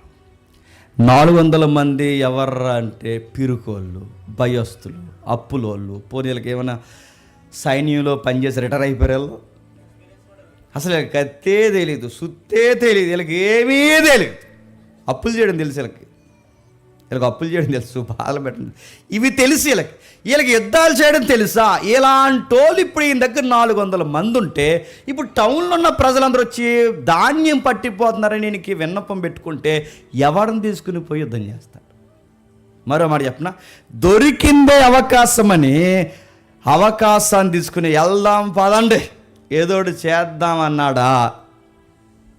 లేదు. రెండో ఆప్షన్ గుర్తుపెట్టుకోండి, ఇది సౌలు గారి పని, నా పని కాదన్నాడు. చెప్పండి, మీరు బాగా వినాలి. మనం ఏంటి ఎక్కడ దొరుకుతాం గుర్తుపెట్టుకోండి. ఒకటి, దావీదు 2 అనొచ్చు, మనమైతే అంటాం ఏమని, ఇది నా పని కాదు రాజుగారి పని అనాలి. లేదు, దొరికింది అవకాశం, ప్రజల్లో మన్నన దొరుకుతుంది కనుక చెప్పండి జెండా ఎగరేద్దాం, పనిలో పనైనా అనాలి. ఇప్పుడు అది అనలేదు, చెప్పండి ఇది అనలేదు. గుర్తుపెట్టుకోండి. మరి ఏమన్నాడు? దేవుడు వెళ్ళమంటే వెళతాను, ఆగిపోమంటే. అంటే దావీదులో బ్రైట్నెస్ పెరిగిందా లేదా? అంతకు ముందు అధ్యాయులు ఏం చేశాడు? అక్కడికి పోయి మెంటలోళ్ళలాగా యాక్టింగ్ చేశాడు. ఎక్కడికి? అదే క్షమించండి, ఇంకా ఆ ఓడి ఉపయోగించండి, పిచ్చోళ్ళలాగా యాక్టింగ్ చేశాడు. ఎవరు? దావీదు. అక్కడ పోయి ఎవరి దగ్గర? ఆకీష్ రాజు దగ్గర గోళ్ళను గోకి, పెదాలు గోకి, గడ్డ మీద ఉమ్ము గారుచుకుని ఇన్ని యాక్టింగ్లు చేశాడు. అంతకుముందు ఏం చేశాడు? గృహలోకి పోయేదాకా ఇన్ని ప్రయత్నాలు చేస్తున్నాడు. ఇప్పుడు మాత్రం ఏమో చేస్తున్నాడు చెప్పండి? యాక్టింగ్లు చేయట్లేదు, ఏమీ చేయట్లేదు. ఇప్పుడు తనకు భక్తి పెరిగింది. తనకు 2 విషయాలు తన కళ్ళ ముందు ఉన్నాయి, ఆ కళ్ళ ముందు ఉన్నాయి. ఒకటి, తాను ఇప్పుడు ఉన్న పాటున గవర్నమెంట్ని కుప్ప కూల్చేవచ్చు. తన చేతిలో ఉందా లేదా? ఇప్పుడు ఓ టౌన్ తన మీద తన మాట వింటుంది, 400 మంది ప్రజలు తన మాట వింటారు, దేశమంతా తన దగ్గరికి కంప్లైంట్లు వేస్తుంది. ఇప్పుడు సడన్గా నేనే కింగ్ అంటే ఎవడన్నా ఏమైనా చేయగలడా? ఇది చేయలేదు. చాలామంది చూసారా? ఇంకేంటి ఏమని అడగండి, సరిగ్గా ముఖ్యమంత్రికి ఆరోగ్యం బాగోకపోతే ముఖ్యమంత్రి గారు త్వరలో పోతారు అనగానే పక్క నుంచి ఎవడో గవర్నమెంట్ తిరిగేస్తాడు. ప్రధానమంత్రి గారికి బాగాలేదు అనగానే ఆల్రెడీ ఒక మంత్రి రెడీ అయిపోతుంటాడు. ఎప్పటికప్పుడు మెడికల్ సీట్ చెక్ చేసుకుంటాడు వీడు పక్కన. నా మాట అర్థమవుతున్నాయి? మెడికల్ రిపోర్ట్ తెచ్చుకుంటాడు. అంటే వీళ్ళు రెడీగా ఉంటారు. గుర్తుపెట్టుకోండి. ఇప్పుడు దావీదు గారికి అవకాశం ఉంది, గవర్నమెంట్ ఫామ్ చేయొచ్చు, ప్రజలను ఊరికే తిప్పేసుకోవచ్చు, సౌలు అన్ఫిట్ అని చెప్పొచ్చు. కానీ ఇన్ని అవకాశాలు ఉన్నా సౌలు గారే చూసుకోవాల్సిన పని సౌలు గారు చూసుకుంటారని దులిపేసుకునే ప్రయత్నం చేయట్లేదు. రెండవది, దొరికింది అవకాశం, ఈ అవకాశం. మూడో అవకాశం ఏంటంటే, నేను ఏ అవకాశం తీసుకోను, దేవుడిని అడుగుదాం. దేవా, ప్రజలు వచ్చి నన్ను అడుగుతున్నారు, నువ్వు వెళ్ళమంటే వెళ్తాను, నువ్వు ఆగిపోమంటే ఆగిపోతాను. ఇప్పుడు ఎప్పుడైతే వెళ్ళమంటే వెళ్తాను, ఆగిపోమంటే ఆగిపోతాను. కానీ వెనకాల ఈ అప్పులోళ్ళు ఉన్నారు చూసారు, అప్పులోళ్ళు. ఈ అప్పులోళ్ళు అందరూ వచ్చి మనకి ఎందుకు ఇలాంటివి అన్నీ అన్నారు. ఎవరు? వాళ్ళు అచ్చత తీసుకుంటారు వాళ్ళు. ఎవరు? వీళ్ళకి ప్రాబ్లం ఉందనగానే వీళ్ళకి ధైర్యం అయ్యాడు. ఎవరు? దావీదు. ఇప్పుడు ఆ టౌన్లో ఉన్న వారికి ప్రాబ్లం ఉందనగానే సైడ్ అయిపోదాం అన్నారు. అంటే వీళ్ళకి అందితే జుట్టు, వీళ్ళు డేంజర్గా వెళ్ళండి. ఎలాంటి వాళ్ళు గుర్తుపెట్టుకోండి. వీళ్ళు ఏం చేస్తాం చూడండి, అంతకుముందు వీళ్ళకి ప్రాబ్లం ఉంటే దావీదు షెల్టర్ అయ్యాడు. ఇప్పుడు వాళ్ళకి ప్రాబ్లం ఉంటే మనం షెల్టర్ ఇద్దాము, దేవుడిని అడుగుదామంటే వీళ్ళు ఏమంటున్నారంటే, మనకి ఎందుకు భయ్యా ఇవన్నీ, ఏం చేద్దాం, వద్దు ఈ గొడవలన్నీ, మాకు భయం వేస్తుంది. ఏమంటున్నారు చూడండి, వచ్చిన చూసి ముగిద్దాం త్వరగా. దావీదుతో కూడా ఉన్న జనులు, మేము ఇచ్చట యోధా దేశంలో ఉండినను మాకు భయముగా ఉంది. అంతకుముందు మోయాబీలో ఉన్న భయం లేదు. ఎందుకు? సౌలు అంత త్వరగా మోయాబీకి రాలేడు. అంతకుముందు ఇంకా యోర్దాను ఆవలకు పోయినా పర్లేదు, అక్కడికి రాడు. కీసురాజు దగ్గరికి పోయినా రాడు. కానీ ఇప్పుడు సరాసరి నువ్వు ఎక్కడ తీసుకొచ్చావంటే యోధా ప్రాంతాన్ని తీసుకొచ్చావు. ఇప్పుడు యోధా ప్రాంతం ఇంకా దగ్గరగా కేలా పట్టణానికి వెళ్తానంటున్నావు. ఇప్పుడు ఎక్కడ ఉండడమే భయం, ఇప్పుడు పట్టణంలోకి వెళ్దామంటే ఇంకా భయం. ఇప్పుడు గుర్తుపెట్టుకో, దావీదు అతగాడు వస్తే నిన్నే తీసేస్తాడా? ముందు మమ్మల్ని తీసేస్తాడు. మాకు అప్పులు చేయడం తెలుసు, కత్తి తిప్పడం చెప్పండి తెలియదు. మాకు బాధలు తెలుసు, కానీ ఎదుటోడిని బాధించేలా కొట్టడం మాకు తెలియదు. మాకు ఏమీ తెలియదు. నేను నమ్ముకుని వచ్చాం. ఇప్పుడు యుద్ధం అన్నామంటే మేము ఏమైపోతాం. అందుకే మాకు ఇక్కడ ఉండడమే భయంగా ఉంది. ఏ రోజు వచ్చా మనిషి మీద అడిపోతాడో. నాకు తెలిసి దావీదు గారితో పాటు వాళ్ళు అడుగులు ఉన్నప్పుడల్లా ఆకులు కదిలితే ఎవరు వెళ్ళిపోతారు చెప్పండి. అన్నాయి అనుకోండి, ఆకులు ఏమైపోతారు చెప్పండి. దావీదు అని లేపుతారు ఎవరిని? ఏదన్నా అలి కూడా వస్తే చాలు, కర్ర పొల్లాడితే చాలు, ఏదన్నా పడితే భయంతో మాకు ఇక్కడ ఉండడమే భయం వేసేస్తుంది. ఇప్పుడు నీ యుద్ధం ఇదంటే ఏంటంటే, అప్పుడు దావీదు మరలా యెహోవా యుద్ధ విచారణ చేసి, నీవు లేచి కెయిల్లాకు వెళ్ళుము, ఫిలిస్తీలను నీ చేతికి అప్పగించుదనని యెహోవా సెలవీగా. కెయిలాను గుర్తుపెట్టుకో, అక్కడికి వస్తున్న ఫిలిస్తీన్లను నీకు అప్పగిస్తాను, నువ్వు వెళ్ళి. దేవుడిని అడుగుతాడు. మొదటిసారి అడిగాడు, చెప్పండి. రెండవసారి అడుగుతున్నాడు. ఇప్పుడు ఏమి చేయాలన్న దావీదు ఎవరిని అడుగుతున్నాడు చెప్పండి? దేవుడిని అడుగుతున్నాడు. దావీదులో భక్తిలో ఎదుగుదల వచ్చింది. అదిగా ప్రాంతం, ఆ కొండ ప్రాంతాలు, ఆ టౌన్, అది మనకు కనబడుతున్న ప్రాంతాలు. ఈ ప్రాంతం నుంచి ఆయన జయం పొందడానికి వెళ్ళాడు. దేవుడిని అడుగుతున్నాడు, దేవా నన్ను వెళ్ళమంటావు. ఇవన్నీ కథలైతే ఏముండవో తెలుసా? సాక్ష్యాలు ఉండవండి. ఇవన్నీ నిజాలు. రాజకీయ నిజం, దావీదు రాజరికం నిజం, ఫిలిస్తీన్లు నిజం, వాళ్ళ పట్టణాలు నిజం, సౌలు నిజం. ఇవన్నీ నిజం. నాకు ఇష్టమైన మాట, ఇవన్నీ నిజమైతే దావీదుని నడిపించిన దేవుడు కూడా నిజం. గుర్తుపెట్టుకో, ఎంత ఆధారం ఉన్న మన దేవుడు, ఎన్ని ఆధారాలతో మనతో మాట్లాడుతున్న దేవుడు. వెళ్ళాడు, దావీదు చెప్పాడు, ఏం కాదు దావీదు, నేను అప్పగిస్తున్నాను. ఇప్పుడు దావీదు లైఫ్ రిస్క్లో ఉంది. ఏడు చెప్పిన, తనకి సపోర్ట్ ఇచ్చేవాళ్ళు చాలా బలహీనంగా ఉన్నారు. అసలే ఒక శత్రువు తెల్లారితే తరిమేస్తున్నాడు. ఎవరు చెప్పండి? సౌలు. ఇప్పుడు కొత్త శత్రువును మళ్ళీ తయారు చేసుకోవాలి. ఎవరు చెప్పండి? ఫిలిస్తీన్. ఇప్పుడు అటు శత్రువే, ఇటు శత్రువే. వెళితే ఒక గొడవ, వెళ్ళకపోతే ఒక గొడవ, వీళ్ళ దగ్గర ఉంటే ఒక గొడవ. ఇన్ని పరిస్థితుల మధ్య తనకు వినబడిన ఒకే ఒక్క మాట, దేవుడు నువ్వు వెళ్ళు అన్నాడంటే. ఒక మాటలో చెప్పిన, ఆ యుద్ధంలో దావీదు ప్రాణాన్ని రిస్క్లో పెట్టి వెళ్ళి యుద్ధం చేశాడు. ఎందుకంత రిస్క్లో పెట్టాడంటే దేవుని మాటకు లోబడ్డాడు. మీకు మాట చెప్పిన, ఆ యుద్ధంలో దావీదు దేవుని మాటకు లోబడ్డాడు కనుక విధేయత చూపించిన వారికి దేవుడిచ్చిన గొప్ప ఆశీర్వాదం ఏంటో తెలుసా? లెస్సగా ఓడించాడంటే ఎవరిని? తన శత్రువులైన ఫిలిస్తీన్. మనం ఇప్పుడు విజయాలు సాధించాలని చెప్పిన, విధేయత చూపిస్తే నీ జాబ్లో, నీ స్టడీలో, నువ్వేదైనా, నీ సంసారం ఏదైనా, నువ్వు లెస్సగా విజయం సాధించాలి అంటే, నీ శత్రువు ఎంతటోడైనా సరే నువ్వు జెండా ఎగరేయాలి అంటే నువ్వు చేయాల్సిన పని మాటను గుర్తుపెట్టు. ప్రేయర్ చేయి. ఏదైనా ప్రాబ్లం నువ్వు ఎలా డీల్ చేయాలి నీకు తెలియనప్పుడు దావీదు చేసిన సూత్రమే. మొదటిసారి చేస్తావు, రెండోసారి చేస్తావు, మూడోసారి జవాబు వచ్చేంత వరకు ప్రార్థన చేయి. నీకు అర్థమవుద్ది జవాబు వస్తుందో లేదో, సమాధానం వస్తుందో లేదో, వెళ్ళాలో వెళ్ళకూడదో, ఉండాలో వద్దో, ఈ ఉద్యోగానికి వెళ్ళాలో వద్దా, ఈ పని చెయ్యాలా వద్దా, ఈ నిర్ణయం తీసుకోవద్దా, దేవుడిని అడుగు. ఖచ్చితంగా నీకు జవాబు వస్తుంది. ఆయన విధే చూపించి నీకు వెళ్ళని ఆయన సిగ్నల్ ఇస్తే దాని ప్రకారం నువ్వు వెళితే, నువ్వు వెళ్ళిన ప్రతి మార్గాన్ని లెస్సగా నువ్వు ఓడించి విజయాన్ని సాధిస్తావు. దావీదుకి గొప్ప ఆశీర్వాదం ఇచ్చాడు. ఇప్పుడు పట్నం అంతా మళ్ళీ దావీదుకి జేజేలు కొడుతుంది. 400 మందిని యుద్ధం ఎలా ఉంటుందో రుచి చూపించి విజయవీరులుగా మార్చేశాడు. దావీదు అనుభవం నాకు ఆశ్చర్యం అనిపించే సంగతి ఏంటంటే, సౌలు ఇంకా రాజు బతికున్నాడు. రాజు చేయాల్సిన పని చెప్పండి, రాజు కాకుండానే దావీదు చేస్తాడు. అంటే ఇంకా అధికారికంగా రాజు అవ్వలేదు కానీ రాజు చేయాల్సిన పనులన్నిటినీ దావీదు చేత దేవుడు. అంటే ఇది ట్రైనింగ్ అనమాట. ఎవరికి చెప్పండి? ఇదిగో ప్రజలు ఎలా ఉంటారో దగ్గరగా చూడు, అప్పుల్లో ఉన్న వాళ్ళు ఎలా ఉంటారో దగ్గరగా చూడు, బాధల్లో ఉన్న వాళ్ళు ఎలా ఉంటారో దగ్గరగా చూడు, గుండె చెదిరిన వాడు ఎలా ఉంటారో దగ్గరగా చూడు, యుద్ధాలు వస్తే ఎలా ఉంటుంది దగ్గర, అన్నీ ఈయనకి నేర్పిస్తూ దావీదు గారిని, సౌలు రాజు బతుకుండగానే రాజరికం అలవాట్లు ఏంటో దావీదు గారికి దేవుడు దగ్గరుండి అన్నీ చెప్పండి నేర్పిస్తున్నాడు. అంత గొప్ప విజయాన్ని ఇచ్చాడు. 5వ వచనం, దావీదు అతని జనులను కెయీలాకు వచ్చి ఫిలిస్తీయులతో యుద్ధము చేసి వారిని లెస్సగా హతము చేసి వారి పశువులను దోసుకొని వచ్చి, ఇలాగున దావీదు కెయీలా కాపరస్తులను రక్షించను. చాలామందికి బాధ వచ్చేది ఇలాంటి వచనాలు చదివితే. ఏం బాధ వస్తుందో తెలుసా? ఫిలిస్తీన్లు మనుషులు కాదా, ఆ మనుషులను అలా ఓడించొచ్చా, మంచో చెడో చెప్పి పంపించేచ్చుగా. తయారయ్యారు పెదరాయిళ్ళు అందరూ. ఇప్పుడు వాళ్ళతో ఒక మాట చెప్పిన వచ్చేవారని చెప్తాను, మీరు ఎంత భయంకరలో వచ్చేవారని చెప్తారు. మీరు వింటే నేను మళ్ళీ చెప్తాను ఆశ్చర్యపోతారు, ఇంకా చెప్తాను భయపడిపోతారు, ఇంకా చెప్తాను ఫిలిస్తీన్ని ఎందుకు లేపేమన్నాడో మీరు చూస్తే, కానాను తెగలని దేవుడు ఎందుకు తీసేమన్నాడో మీకు తెలిస్తే, చరిత్రలో ఎంత రక్తపు మడుగుందా అని మీకు అర్థమవుతుంది. తట్టుకోలేని ఘోరాలు వీళ్ళు చేశారు. ఆధారాలతో సహా ఉన్నాయి, లక్షల సాక్ష్యాలు ఉన్నాయి.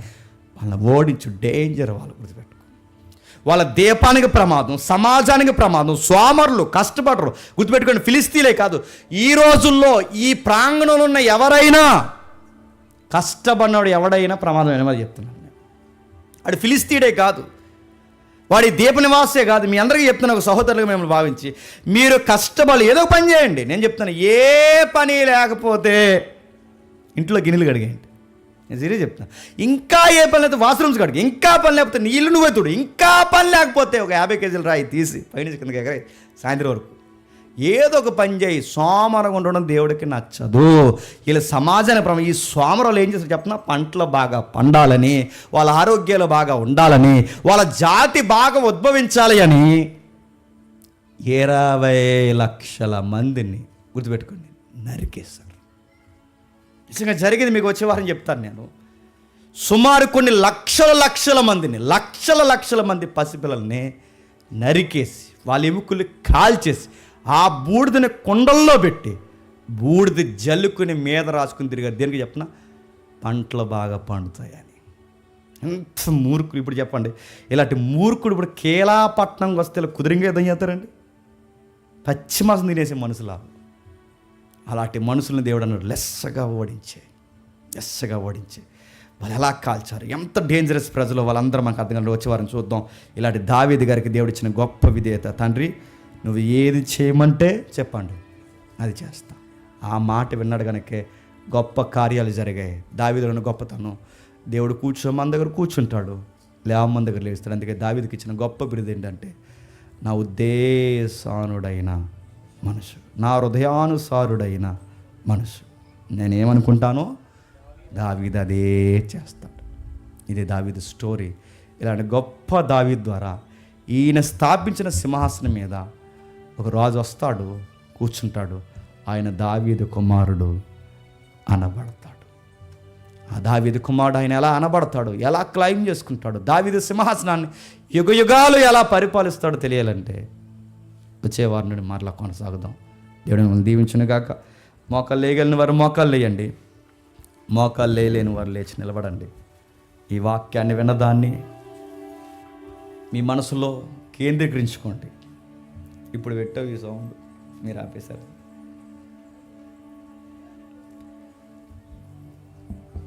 ఎవరు అటు ఇటు చూడదు. మన నిబంధన వాక్యాన్ని చదువుకుందాం.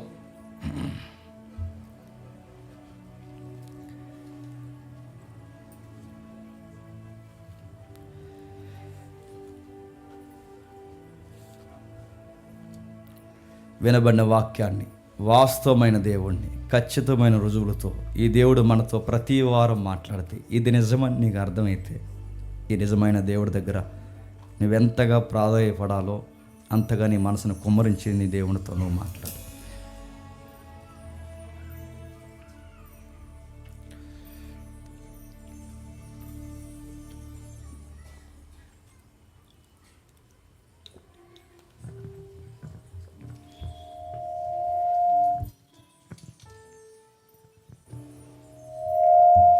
నేను మీకు అప్పగించిన దానిని ప్రభు వల్ల పొందితిని. ప్రభు అయిన యేసు తాను అప్పగింపబడిన రాత్రి ఒక రొట్టెను ఎత్తుకుని కృతజ్ఞతాస్తుతులు చెల్లించి దానిని విరిచి, ఇది మీ కొరకైన నా శరీరము, నన్ను జ్ఞాపకం చేసుకున్నట్టుగా దీన్ని చేయడని చెప్పాను. ఆ ప్రకారమే భోజనమైన పిమ్మట ఆయన పాత్రను ఎత్తుకొని, ఈ పాత్ర నా రక్తం వల్ల క్రొత్త నిబంధన, మీరు దీనిలోనే త్రాగినప్పుడల్లా నన్ను జ్ఞాపకం చేసుకున్నట్టుగా దీన్ని చేయడని చెప్పాను. మీరు ఈ రొట్టెని తిని ఈ పాత్రలోని త్రాగినప్పుడల్లా ప్రభువు వచ్చే వరకు ఆయన మరణమును ప్రచురించుదురు. కాబట్టి ఎవడు అయోగ్యముగా ప్రభు యొక్క రొట్టెను తినును లేక ఆయన పాత్రలోని త్రాగును, వాడు ప్రభు యొక్క శరీరమును గూర్చియు రక్తమును గూర్చియు అపరాధి అగును. కాబట్టి ప్రతి మనుషుడు తను తాను పరీక్షించుకొనవలెను. అలాగూ చేసి ఆ రొట్టెని తిని ఆ పాత్రలోని త్రాగవలెను. ప్రభు శరీరం అని వివేచింపక తిని త్రాగువాడు తనకు శిక్షా విధి కలుగుటకే తిని త్రాగుచున్నాడు. ఇప్పటి వరకు విన్న వర్తమానాన్ని జ్ఞాపకం చేసుకుంటూ అందరూ కళ్ళు మూసుకొని ప్రభువుని స్మరిస్తూ ఘనమైన చరిత్రలో నుండి విలువైన సంగతులు వింటున్న మనము దేవుడు మనల్ని ఎంతగా ఆదరిస్తున్నాడో జ్ఞాపకం చేసుకుంటూ మనల్ని ఎలా నడిపిస్తున్నాడో, దావీదును నడిపించి ఆయనకు తోడున్న దేవుడు మన జీవితాల్లో ఆయన కార్యాన్ని ఎలా జరిగిస్తున్నాడో తల పోసుకొనుచు అందరూ కలిసి మనస్ఫూర్తిగా ఒకసారి ప్రభువుని కొనియాడుతూ ప్రార్థన చేద్దాం. నీవే నా ప్రాణము, నీవే నా సర్వము, నీవే నా జీవము యేసయ్యా. నీవే నా ప్రాణము, నీవే నా సర్వము, నీవే నా జీవము యేసయ్యా. మరువలేను నీదు ప్రేమ, విడువలేనయా నీ స్నేహం. మరువలేను నీదు ప్రేమ, విడువలేనయా నీ స్నేహం. నీవే నా ప్రాణము, నీవే నా సర్వము, నీవే నా జీవము యేసయ్యా.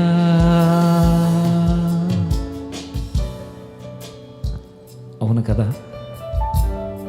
దావీదుకి ప్రతి విషయంలో తోడుంటూ ఆయన మార్గాలను సరళం చేస్తూ ఆయన జీవితానికి ఆధారంగా నిలుస్తూ కొండలలో కోటలలో ఆయనే తోడున్న దేవుడు. ఆయన ఘనమైన చరిత్రలో నుంచి దేవుడు మనతో మాట్లాడుతుంటే మనము కూడా నాకు కూడా నీవే తోడుండి దేవా అంటూ అందరూ కలిసి వాళ్ళని ఏకీవించండి, ప్రార్థన చేసుకుందాం. ప్రేమగల తండ్రి, కృపగల దేవ, మీ కుమారునికి సాదృశ్యమైన రొట్టెను గురించి ప్రార్థిస్తున్నాం. ఆయన శరీరాన్ని బట్టి మేము స్తుతిస్తున్నాం. నిబంధన ప్రజలుగా మమ్మల్ని మార్చారు. ఎన్నో జాతుల్ని దాటి, ఎన్నో తండ్రి వంకర జనాల మధ్య తండ్రి ఈ కృప లేక అటు ఫిలిస్తీన్లు, మోయాబీలు, కానానీలు ఎన్నో తెగలు పొందుకోలేని గొప్ప భాగ్యాన్ని తండ్రి తరాలు తరాలు చరిత్ర గతించిపోయిన ఈ తరంలో మమ్మల్ని ఏర్పరచుకుని తండ్రి ఈ నిబంధనలో మమ్మల్ని పాలు పంపులు చేసినందుకు మీకు స్తుతులు, స్తోత్రం.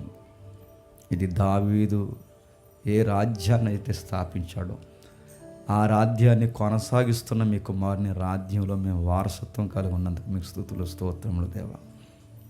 ఆయన మా రాజు, మేము ఆయన ప్రజలము, నిబంధన ప్రజలము తండ్రి. ఈ రోజుకి ఆయన మా పరిపాలకుడని తండ్రి, ఆయనను జ్ఞాపకం చేసుకోవడానికి రొట్టె విరుస్తున్నాం. మమ్మల్ని దీవించండి, బలపరచండి, ఆశీర్వాదకరంగా మార్చండి. క్రీస్తునాని ప్రార్థన సమర్పిస్తున్నాం తండ్రి, ఆమేన్. అందరం ఒకేసారి తీసుకుందాం.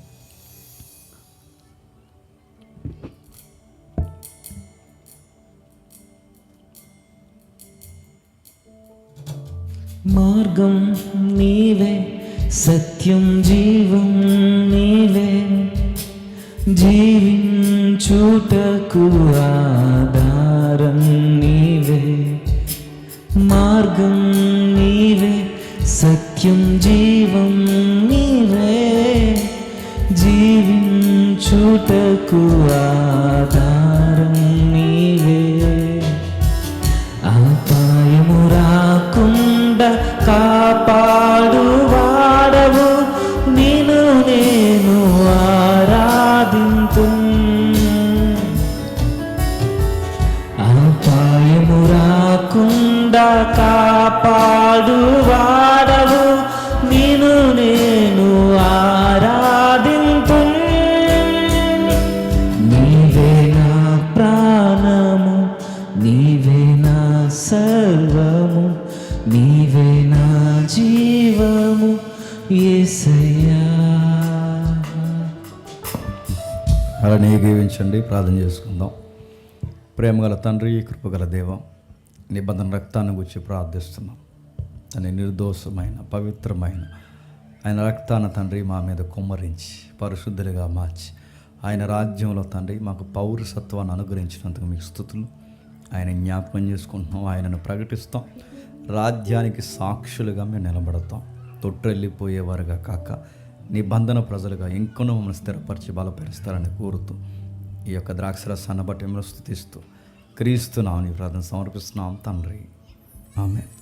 అందరం ఒకేసారి తీసుకుందాం.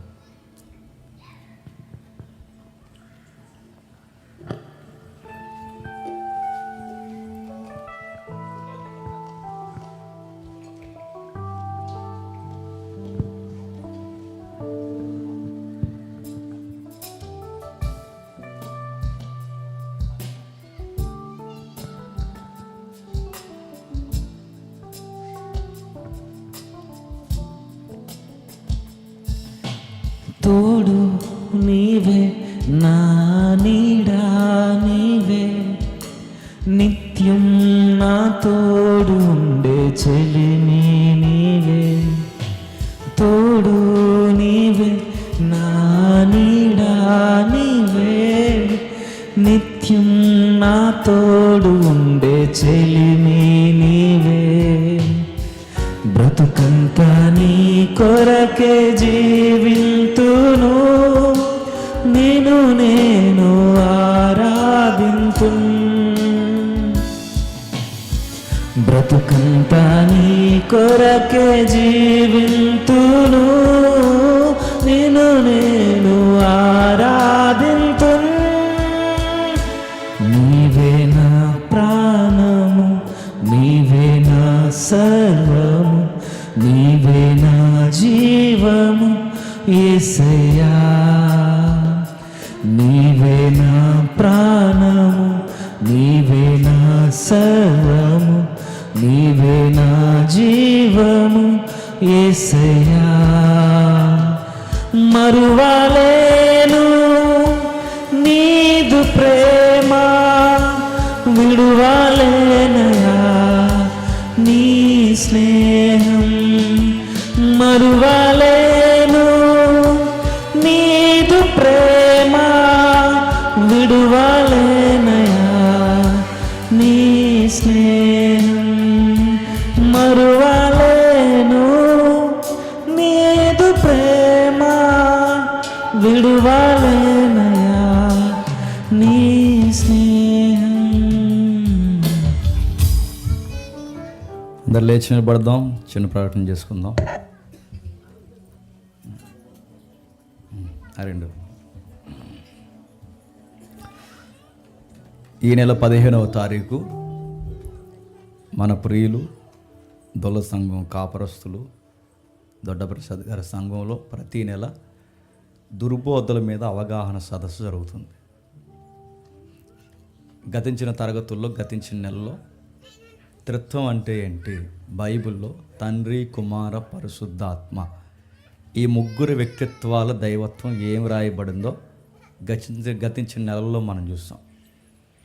ఇప్పుడు కొన్ని నెలల నుండి, అంటే సుమారు ఇది 2వ తరగతి అనుకుంటాను, ఇప్పుడు మనం చూడబోయేది డాక్ట్రిన్ ఆఫ్ సిన్, అంటే పాప శాస్త్రం అంటే ఏంటి. దీని మీద అనేకమైన దుర్బోధలు ఉన్నాయి. ఆ దుర్బోధల మీద అవగాహన సదస్సు. దీని అంత ముఖ్యం అంటే తెలుసుకోవడం అంటే చాలా ముఖ్యం. నేను ఉదయకాలం వేళ కాకినాడ చర్చిలో కూడా దీన్ని టచ్ చేశాను. ఎంతమంది విన్నారో నాకు తెలియదు, కానీ ఉదాహరణ చెప్తాను, మీరు జాతికి వినండి. మనం నగల దుకాణానికి వెళ్ళాం అనుకోండి, వజ్రాలు చూపిస్తున్నప్పుడు వజ్రాన్ని అద్దాల బాక్స్లో పెట్టి చూపించారు. ఇలాంటి బ్యాక్గ్రౌండ్ క్లాత్ బ్లాక్ ఏదో ఒక డార్క్ కలర్ చూపిస్తారు వజ్రం హైలైట్ అవ్వాలని. నక్షత్రాలు చూడాలంటే పగలు చూడకూడదు, చెప్పండి, డార్క్ ఉన్న రాత్రి ప్రాంతంలో మనం చూడాలి. దాని యొక్క మహిమ ఏంటో మనకు అర్థం కావాలంటే. ఇవెందుకు నేను చెప్తానంటే, పాపశాస్త్రం అనేది ఒక నల్లటి క్లాత్ లాంటిది. దాన్ని మనం జాగ్రత్తగా ఫోకస్ చేయగలిగితే రక్షణ అనే ఒక మహిమ ఉంది. ఆ రక్షణ అనే వజ్రం లాంటి ఆ మహిమ ఏంటో మనకు అర్థం కావాలంటే దాని బ్యాక్గ్రౌండ్ ఉన్న బ్లాక్ ఏంటో మనకు తెలియాలి. ఆ బ్లాక్ ఎవరి మీదో లేదు, నీ జీవితం మీద, నీ జీవితం మీద, నా జీవితం మీద, మనందరం మీద ఆ పాపం ఏళ్తుంది. అసలు ఏంటి పాపం అంటే, దాని పరిస్థితులు ఏంటి, అది ఎలా ప్రారంభమైంది, అది ఎక్కడ తీస్తుంది, దాని పరాకాష్ట ఉంటుంది, సొసైటీ ఎందుకు ఇలా తయారవుతుంది, ఇవన్నీ తెలియాలంటే ఈ డాక్టర్ని తెలిస్తే తెలుస్తుంది. ఇవి సాదాసీదాగా మాట్లాడుకునే మాటలు కాదు. రండి, సుమారు ఒక 150 మంది వరకు సేవకులు వస్తున్నారు. వాళ్ళతో పాటు మీరు పాలన ఏ ప్రశ్నైనా అడగండి, సాయంత్రం వరకు డీల్ చేస్తాం. మీ ప్రశ్న తెగకపోతే వచ్చే నెల కూడా దాన్ని కంటిన్యూ చేస్తాం. అంత డీప్ డిస్కషన్ జరుగుతుంది. దయచేసి రండి. అక్కడికి అన్న వంశీ గారు వస్తున్నారు, అలాగే నేను కూడా మాట్లాడతాను. చాలామంది సేవకులు ఉన్నారు, వీళ్ళందరూ సహవక్తులు ఉన్నారు. అందరం కలిసి దీన్ని చాలా బాగా డిస్కషన్ చేస్తాం. ఒక సిస్టమేటిక్గా నోట్స్ అక్కడ కంటిన్యూ అవుతుంది. అక్కడికి రండి, మీకు అర్థం కావాలంటే ఒక ఉదాహరణ చెప్తాను వినండి. ఇటీవల కాలంలో దీపక్ మిశ్రా సుప్రీంకోర్టు జడ్జి ఎవరైతే ఉన్నారో దిశా కేసులో ఆయన జడ్జిమెంట్ ఇచ్చారు. ఆ జడ్జిమెంట్ ఇస్తూ ఆయన ఏమన్నారంటే, దీపక్ మిశ్రా ఏమంటాడంటే, ఆయన నిర్భయ కేసులో ఆ ముద్దాయిని శిక్షించే ముందు కొన్ని వ్యాఖ్యలు చేశాడు. మీరు కావాలంటే ఇంటికి వెళ్ళిన తర్వాత చెక్ చేయండి దాన్ని. ఆయన ఏమంటాడంటే, అసలు ఇలా మనుషులేనా, అసలు ఈ గ్రహానికి సంబంధించిన వారేనా, అసలు ఇలా మనుషులు అనాలా? ఎందుకంటే ఆ నిర్భయ అనే అమ్మాయిని దారుణంగా అత్యాచారం చేశారు. రేప్ అనే పదం వాడకూడదు, గుర్తుపెట్టుకోండి. అది వాడకూడదు లేఖలు. మీరు కావాలంటే మీరు ఏ అని రేప్ అనే పదం కొట్టండి, ఆర్ ఇచ్చి డాట్ డాట్ డాట్ ఇస్తుంది. గూగుల్ కొట్టండి, డాట్ డాట్ అంటే లీగల్గా పదం టెర్మినాలజీలో వాడకూడదు, అది రద్దు చేశారు. అందుకే ఆ పదం మీకు జ్ఞాపకం ఉండాలని చెప్తున్నాను. సరే, ఆ టైంలో ఆయన జడ్జిమెంట్ ఇస్తున్నప్పుడు ఆయన ఏమంటాడంటే, మనుషుల్ని ఏమని పోల్చాలో అర్థం అవ్వట్లేదు అంటాడు ఆయన. అమ్మాయిని అతి దారుణంగా మానభంగం చేసి అత్యాచారం చేసి వాళ్ళ కోరిక సావకపోయేసరికి ఆ బస్సులో ఇనప రాడ్లు తన మర్మాంగ అవయవాల్లోనికి గుచ్చేసి ఇంకా వాళ్ళకి కసి తిరగకపోతే అమ్మాయిని కింద పడేసి ఆ ఎలుతెలుతున్న బస్సు ఎక్కించి మళ్ళీ వెనక్కి వచ్చి మళ్ళీ ఎక్కించేసి దారుణంగా చంపేశారు. ఆ టైంలో దీపక్ మిశ్రా గారు ఏమంటారంటే, అసలు ఇలా మనుషులేనా, ఈ క్రైమ్కి ఎలాంటి డెఫినేషన్ ఇవ్వాలి, దీని నిర్వచనం ఏంటో అర్థం కావట్లేదు, వీళ్ళని ఏమనాలి, ఇలా మనుషుల గ్రహాంతరవాసులా అన్నారు. అంటే పాపానికి నిర్వచనం ఏమి ఇవ్వాలో మేధావులకే తెలియట్లేదు. ఆ పాపం నిర్వచనం ఏంటో తెలియాలంటే చెప్పండి, డాక్ట్రిన్ ఆఫ్ సిన్. ఏంటి పాపం నిర్వచనం? అక్కడికి వస్తే ఇలాంటివన్నీ తెలుస్తాయి. ఇక్కడ మాట్లాడుకునే వేరు, డాక్టరీన్స్ మాట్లాడుకునే వేరు. మీరు వినాలి కానీ అలిసిపోయినన్ని సంగతులు ఉన్నాయి బైబిల్లో, అంత ఉంది. ఆసక్తి కలిగిన వారందరూ ధనజీవులుగా జ్ఞానం సంపాదించుకోరు. జ్ఞానం బోధింపబడుతున్నప్పుడు తెలివైన వారు దాన్ని సంపాదించుకుంటారు, అశ్రద్ధ కలిగిన వారు నిర్లక్ష్యం చేస్తారు. అందుకే బుద్ధిగల కన్యలు, బుద్ధి లేని కన్యలు అంటాడు. బుద్ధిగల కన్యలు అంటే ఏంటి? వాళ్ళకి కన్యలు కాదా? వాళ్ళకి అన్నిలే. వాళ్ళకి అందాలు లేవా? వాళ్ళకి అందం ఉంది. వాళ్ళు ప్రార్థన చేయలేదు, అన్నీ ఉన్నాయి. వాళ్ళు చేసిన పనికిమాల పని ఏంటంటే నిద్ర టయానికి. అలా చేసిన మిస్టేక్ అది ఒక్కటే గుర్తుపెట్టుకోండి. టైం వచ్చినప్పుడు వినే టైంలో వినాలి, రెస్ట్ తీసుకునే టైంలో రెస్ట్ తీసుకోవాలి. ఎంత సౌలభ్యం! ఆయన నాకు 500 కిలోమీటర్ల నుంచి బయలుదేరి నా పనులన్నీ నేను ఆపుకొని, నా వర్క్స్ అన్నీ ఆపి, నా డే టైం రెస్ట్ టైం కూడా అక్కడికి వెళ్ళి దీంతో ఫైట్ చేసి స్టడీ చేసి ఇంతమంది సేవకులు కూర్చొని మాట్లాడుతుంటే మీకు ఎండానికి నొప్పి అయిపోతే మీకు పురిటి నొప్పులు త్వరలో స్టార్ట్ అవుతాయి. దేవుడు మిమ్మల్ని దీవించిన కాక. ఓకే, ప్రార్థన చేసుకుందాం. అలాగే అనంతపురంలో మీటింగ్స్ ఉన్నాయి. చెల్లెళ్ళు ఎవరైతే ఉన్నారో సత్య చాలా మారుమూల ప్రాంతం. మీకు దేవర అనే పదం ఉంటుంది తెలుసా? దేవర అంటే సినిమా అనుకోకండి. దేవర అంటే కొన్ని ఎద్దుల్ని, కొన్ని ఆవుల్ని, కొన్ని వందల దొన్నల్ని దేవుడు పేరు మీద బలేస్తారు అక్కడ. ఆ ఏరియాలు అలాంటి, ఇక రక్తం ఒలిగిపోద్ది అన్నమాట. కొన్ని ఏరియాలు ఇక నరకడమే. ఇంకా అక్కడ గ్రామ దేవతలు ఉంటాయి, బలులు ఇస్తారు, రకరకాల పిచ్చి పనులు చేస్తారు. ఇంకా అనాగరికమైన ప్రాంతాలు ఉన్నాయంటే ఉన్నాయి ఆ ఏరియాలో. ఆ మూలకు పోతే, అది రాయలసీమ కదా, ఆ ఏరియాకి పోతే ఆ మూల ప్రాంతంలో అనంతపురం, ఆ ఏరియాకి మూలకు పోతే కర్ణాటక బార్డర్ టచ్ అవుతుంటుంది. అలాంటి భయంకరమైన ప్రాంతంలో లాస్ట్ టైం వెళ్ళాం. మా నెక్స్ట్ ఆ తర్వాత పక్కిదిలోనే ఈ దేవర జరుగుతుంది. దేవర అంటే బలేస్తారన్నమాట, రక్తం ఏర్లై పారేలాగా బలేస్తారు. అలాంటి ఏరియాలో అక్కడున్న మనుషులు మారాలని ఒక ఆడపిల్ల, కొంతమంది ఆడపిల్లలు, కొంతమంది తమ్ముళ్ళు కలిసి రూపాయి దాచుకొని పెట్టే సభలే 23, 24. లాస్ట్ టైం అన్న నేను వెళ్ళాం, ఇప్పుడు మళ్ళీ వెళ్తున్నాం. మంచి వాతావరణం ఉండాలని ప్రార్థన చేయండి. మీకు ఆశక్తిగా మాట నేను చెప్పిన, ఆ ఏరియా నుంచి మీటింగ్స్ మేము దాటుకుని వస్తుంటే నైట్ టైము దేవతని గ్రామం దాటిస్తారు అక్కడ. అప్పుడు సురేష్, నేను, లాయర్ శేఖర్ గడి అందరూ ఉన్నాం. ఆ గ్రామ దేవతను దాటించి పొలిమేర దూరంలో వదిలేస్తారనమాట. నైట్ మెట్ట చీకట్లో ఆ దట్టమైన అడుగు టచ్ అవుతుంది మనకి, ఏది ఈ నల్లమల్ల, ఈ టచ్ అవుతున్న ఏరియాలో అక్కడ ఉంటుంది. మేము కార్ వేసుకొని వస్తున్నాం. మనిషి ముఖంలాగే కనబడుతుంది ఆ దేవత ముఖం, అలా కనబడుతుంది. కత్తి ఉంటుంది, నిమ్మకాయలు ఉంటాయి, అన్నీ ఉంటాయి, కోడి పీకులు ఉంటాయి. తలలు ఉంటాయి, రక్తమంతా ఒలిగిపోతుంది, రంగురంగుల అన్నం ముద్దలు ఉంటాయి, ఇవన్నీ ఉంటాయి, గాజులు ఉంటాయి, ఇవన్నీ వేస్తారు. ఏం చేస్తారంటే నేను కొన్ని లైవ్లో నేను చెప్పలేదు, కానీ చేయకూడనవన్నీ చేస్తారు. కారు ఆపాం, దిగాం, చూసొద్దాం రండి, అసలు ఏమంటారు చూద్దాం అన్నాను. మేము రామన్నారు వీళ్ళు, నేను రమ్మన్నాను. రాకపోతే కారు దాని ఎదురుగా పెట్టంటాను. శేఖర్ కూడా వచ్చారు, అన్న ఎందుకు వచ్చిన కూడా ఇంటికి పోదాం రారా, అది కానీ వెనకాల వచ్చిందండి. ఏమవుతుంది రారా, దాని వీడియో కూడా నీ దగ్గర ఉంటుంది అనమాట. దిగాం, కత్తి తీసాం, ఇవన్నీ నేను లైవ్లో చెప్పలేను, గాజులు తీసాం, అన్నీ తీసాం. అమ్మతో మాట్లాడాం. అమ్మ మీరు ఎవరో నాది వెళ్తుంది అంటే ఆవిడ సైలెంట్ అనమాట. ఏంటంటే అడుగు మొత్తం మీద బొట్టు ఎవరు ఏ ఉండవు, కానీ మూఢనమ్మకాలు మాత్రం గట్టిగా ఉంటాయి. ఇంకా కొన్ని విషయాలు నేను చెప్పకూడదు, లైవ్లో వెళ్తుంది. అలాంటి ప్రాంతంలో వాకింగ్ చెప్పడానికి వెళ్తున్నాం. ఆ ప్రాంతం అంతా మారాలి, ఆ చెల్లెల యొక్క కష్టము ఫలభరితంగా మారాలి. దేవుడు వారిని దీవించును గాక. ఆమె ప్రార్థన చేద్దాం. ఎవరైనా సేవకులు వచ్చారు? ప్రార్థన ప్రార్థన. ప్రేమగల తండ్రి, కృపగల దేవ, ఆలస్యమైన ఓపికతో ఆసక్తితో తండ్రి ఈ బిడ్డలు వింటున్నందుకు మీకు స్తుతులు స్తోత్రములు తండ్రి. మీరే మాట్లాడుతున్నారు, మీ ఆత్మే మాట్లాడుతుంది. ఏ లేఖనం ఎవరి వలన రాయబడిందో ఆ పరిశుద్ధాత్మ శక్తే మమ్మల్ని నడిపిస్తుంది తండ్రి. ప్రతి వారం లేఖనం వాక్యం ఎంతో మమ్మల్ని ఆదరిస్తుంది. చరిత్రలో ఇన్ని విషయాలు ఉన్నాయన్నప్పుడు తండ్రి మా మనసు ఆనందంతో తెప్పరెల్లుతుంది దేవ. దావీదు క్రొవ్విన మెదడు నాకు దొరికినట్టుందని ఈ వాక్యము ధర్మశాస్త్రం అన్నాడు తండ్రి.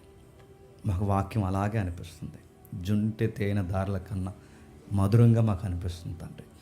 వింటుంటే వినాలనిపిస్తుంది, అలానే ఉండిపోవాలనిపిస్తుంది. మీ వాక్యంతో గంటలు పెనుగులాడాలనిపిస్తుంది. కానీ మా సమయము మా పరిస్థితులను బట్టి ఉన్న కాలంలో ప్రతి వారం మాతో మాట్లాడుతూ మీకు స్తుతులు. ఈ సంగతిని మనసును కేంద్రీకరించిన వరదండ్రులు ఎంత జ్ఞానం తండ్రి. ఈదులలో పిల్లను గ్రోవులు ఊదినట్టు తండ్రి ఈ వాక్యాన్ని ఊదుతుంటే పిలుపులాడుకుని సంటి పిల్లలను పోలి పట్టి పట్టినట్టు ఎవరైనా ఉంటే వాళ్ళ ఆత్మల వారే తండ్రి పాడు చేసుకుంటున్నారు. ఎవరు అలా ఉండక వాక్యమందు స్థిరపరిచి సత్యమందు ప్రతిష్ఠలుగా మార్చి మరింత తండ్రి ఆశీర్వాదకరంగా మారుస్తారని కోరుతూ వచ్చిన ప్రజానికం ఎవరైతే ఉన్నారో వారి కష్టాలు, కన్నీళ్ళు, ఇబ్బందులు, సమస్యలు, వారి యొక్క రోగాలు, వారి యొక్క ఆర్థిక ఇబ్బందులు, వాటన్నిటి నుండి తండ్రి వారికి విడుదల అనుగ్రహించండి. మీ దయ, మీ కృప తండ్రి వారికి అనుగ్రహించి సమాధానకరమైన పరిస్థితులు వారిని నడిపించండి. ఎలా ప్రార్థన చేయాలో, ఎలా వాక్యం చదవాలో, ఎలా మీతో పెనుగులాడాలో ప్రతి విషయాన్ని వాక్యం నుంచి తండ్రి వారిని నేర్పించి వారిని బలపరచండి. తండ్రి వాళ్ళు ఏమైనా లౌకికమైన విషయాలు మీ దగ్గర విజ్ఞాపం చేస్తే తెలియక తండ్రి వారి భక్తిలో అడగకూడని సంగతులు అడిగితే మీరే మీ చిత్తానుసారంగా వారిని అర్థం చేసుకుని వారికి ప్రతి సంగతిని నేర్పిస్తారని కోరుతున్నాం. మా శత్రువుల్ని, మిత్రుల్ని, మా ప్రయాణాలన్నింటినీ మీ చేతుల్లో పెడుతూ సమస్త మహిమ ఘనత మీకే ఆరోపిస్తూ క్రీస్తునామని ప్రార్థన సమర్పిస్తున్నాం తండ్రి. మన తండ్రి అయిన దేవుని ప్రేమయు, కుమారుడైన యేసుక్రీస్తు వారి యొక్క కృపయు, పరిశుద్ధాత్మ దేవుని యొక్క అన్యోన్య సహవాసం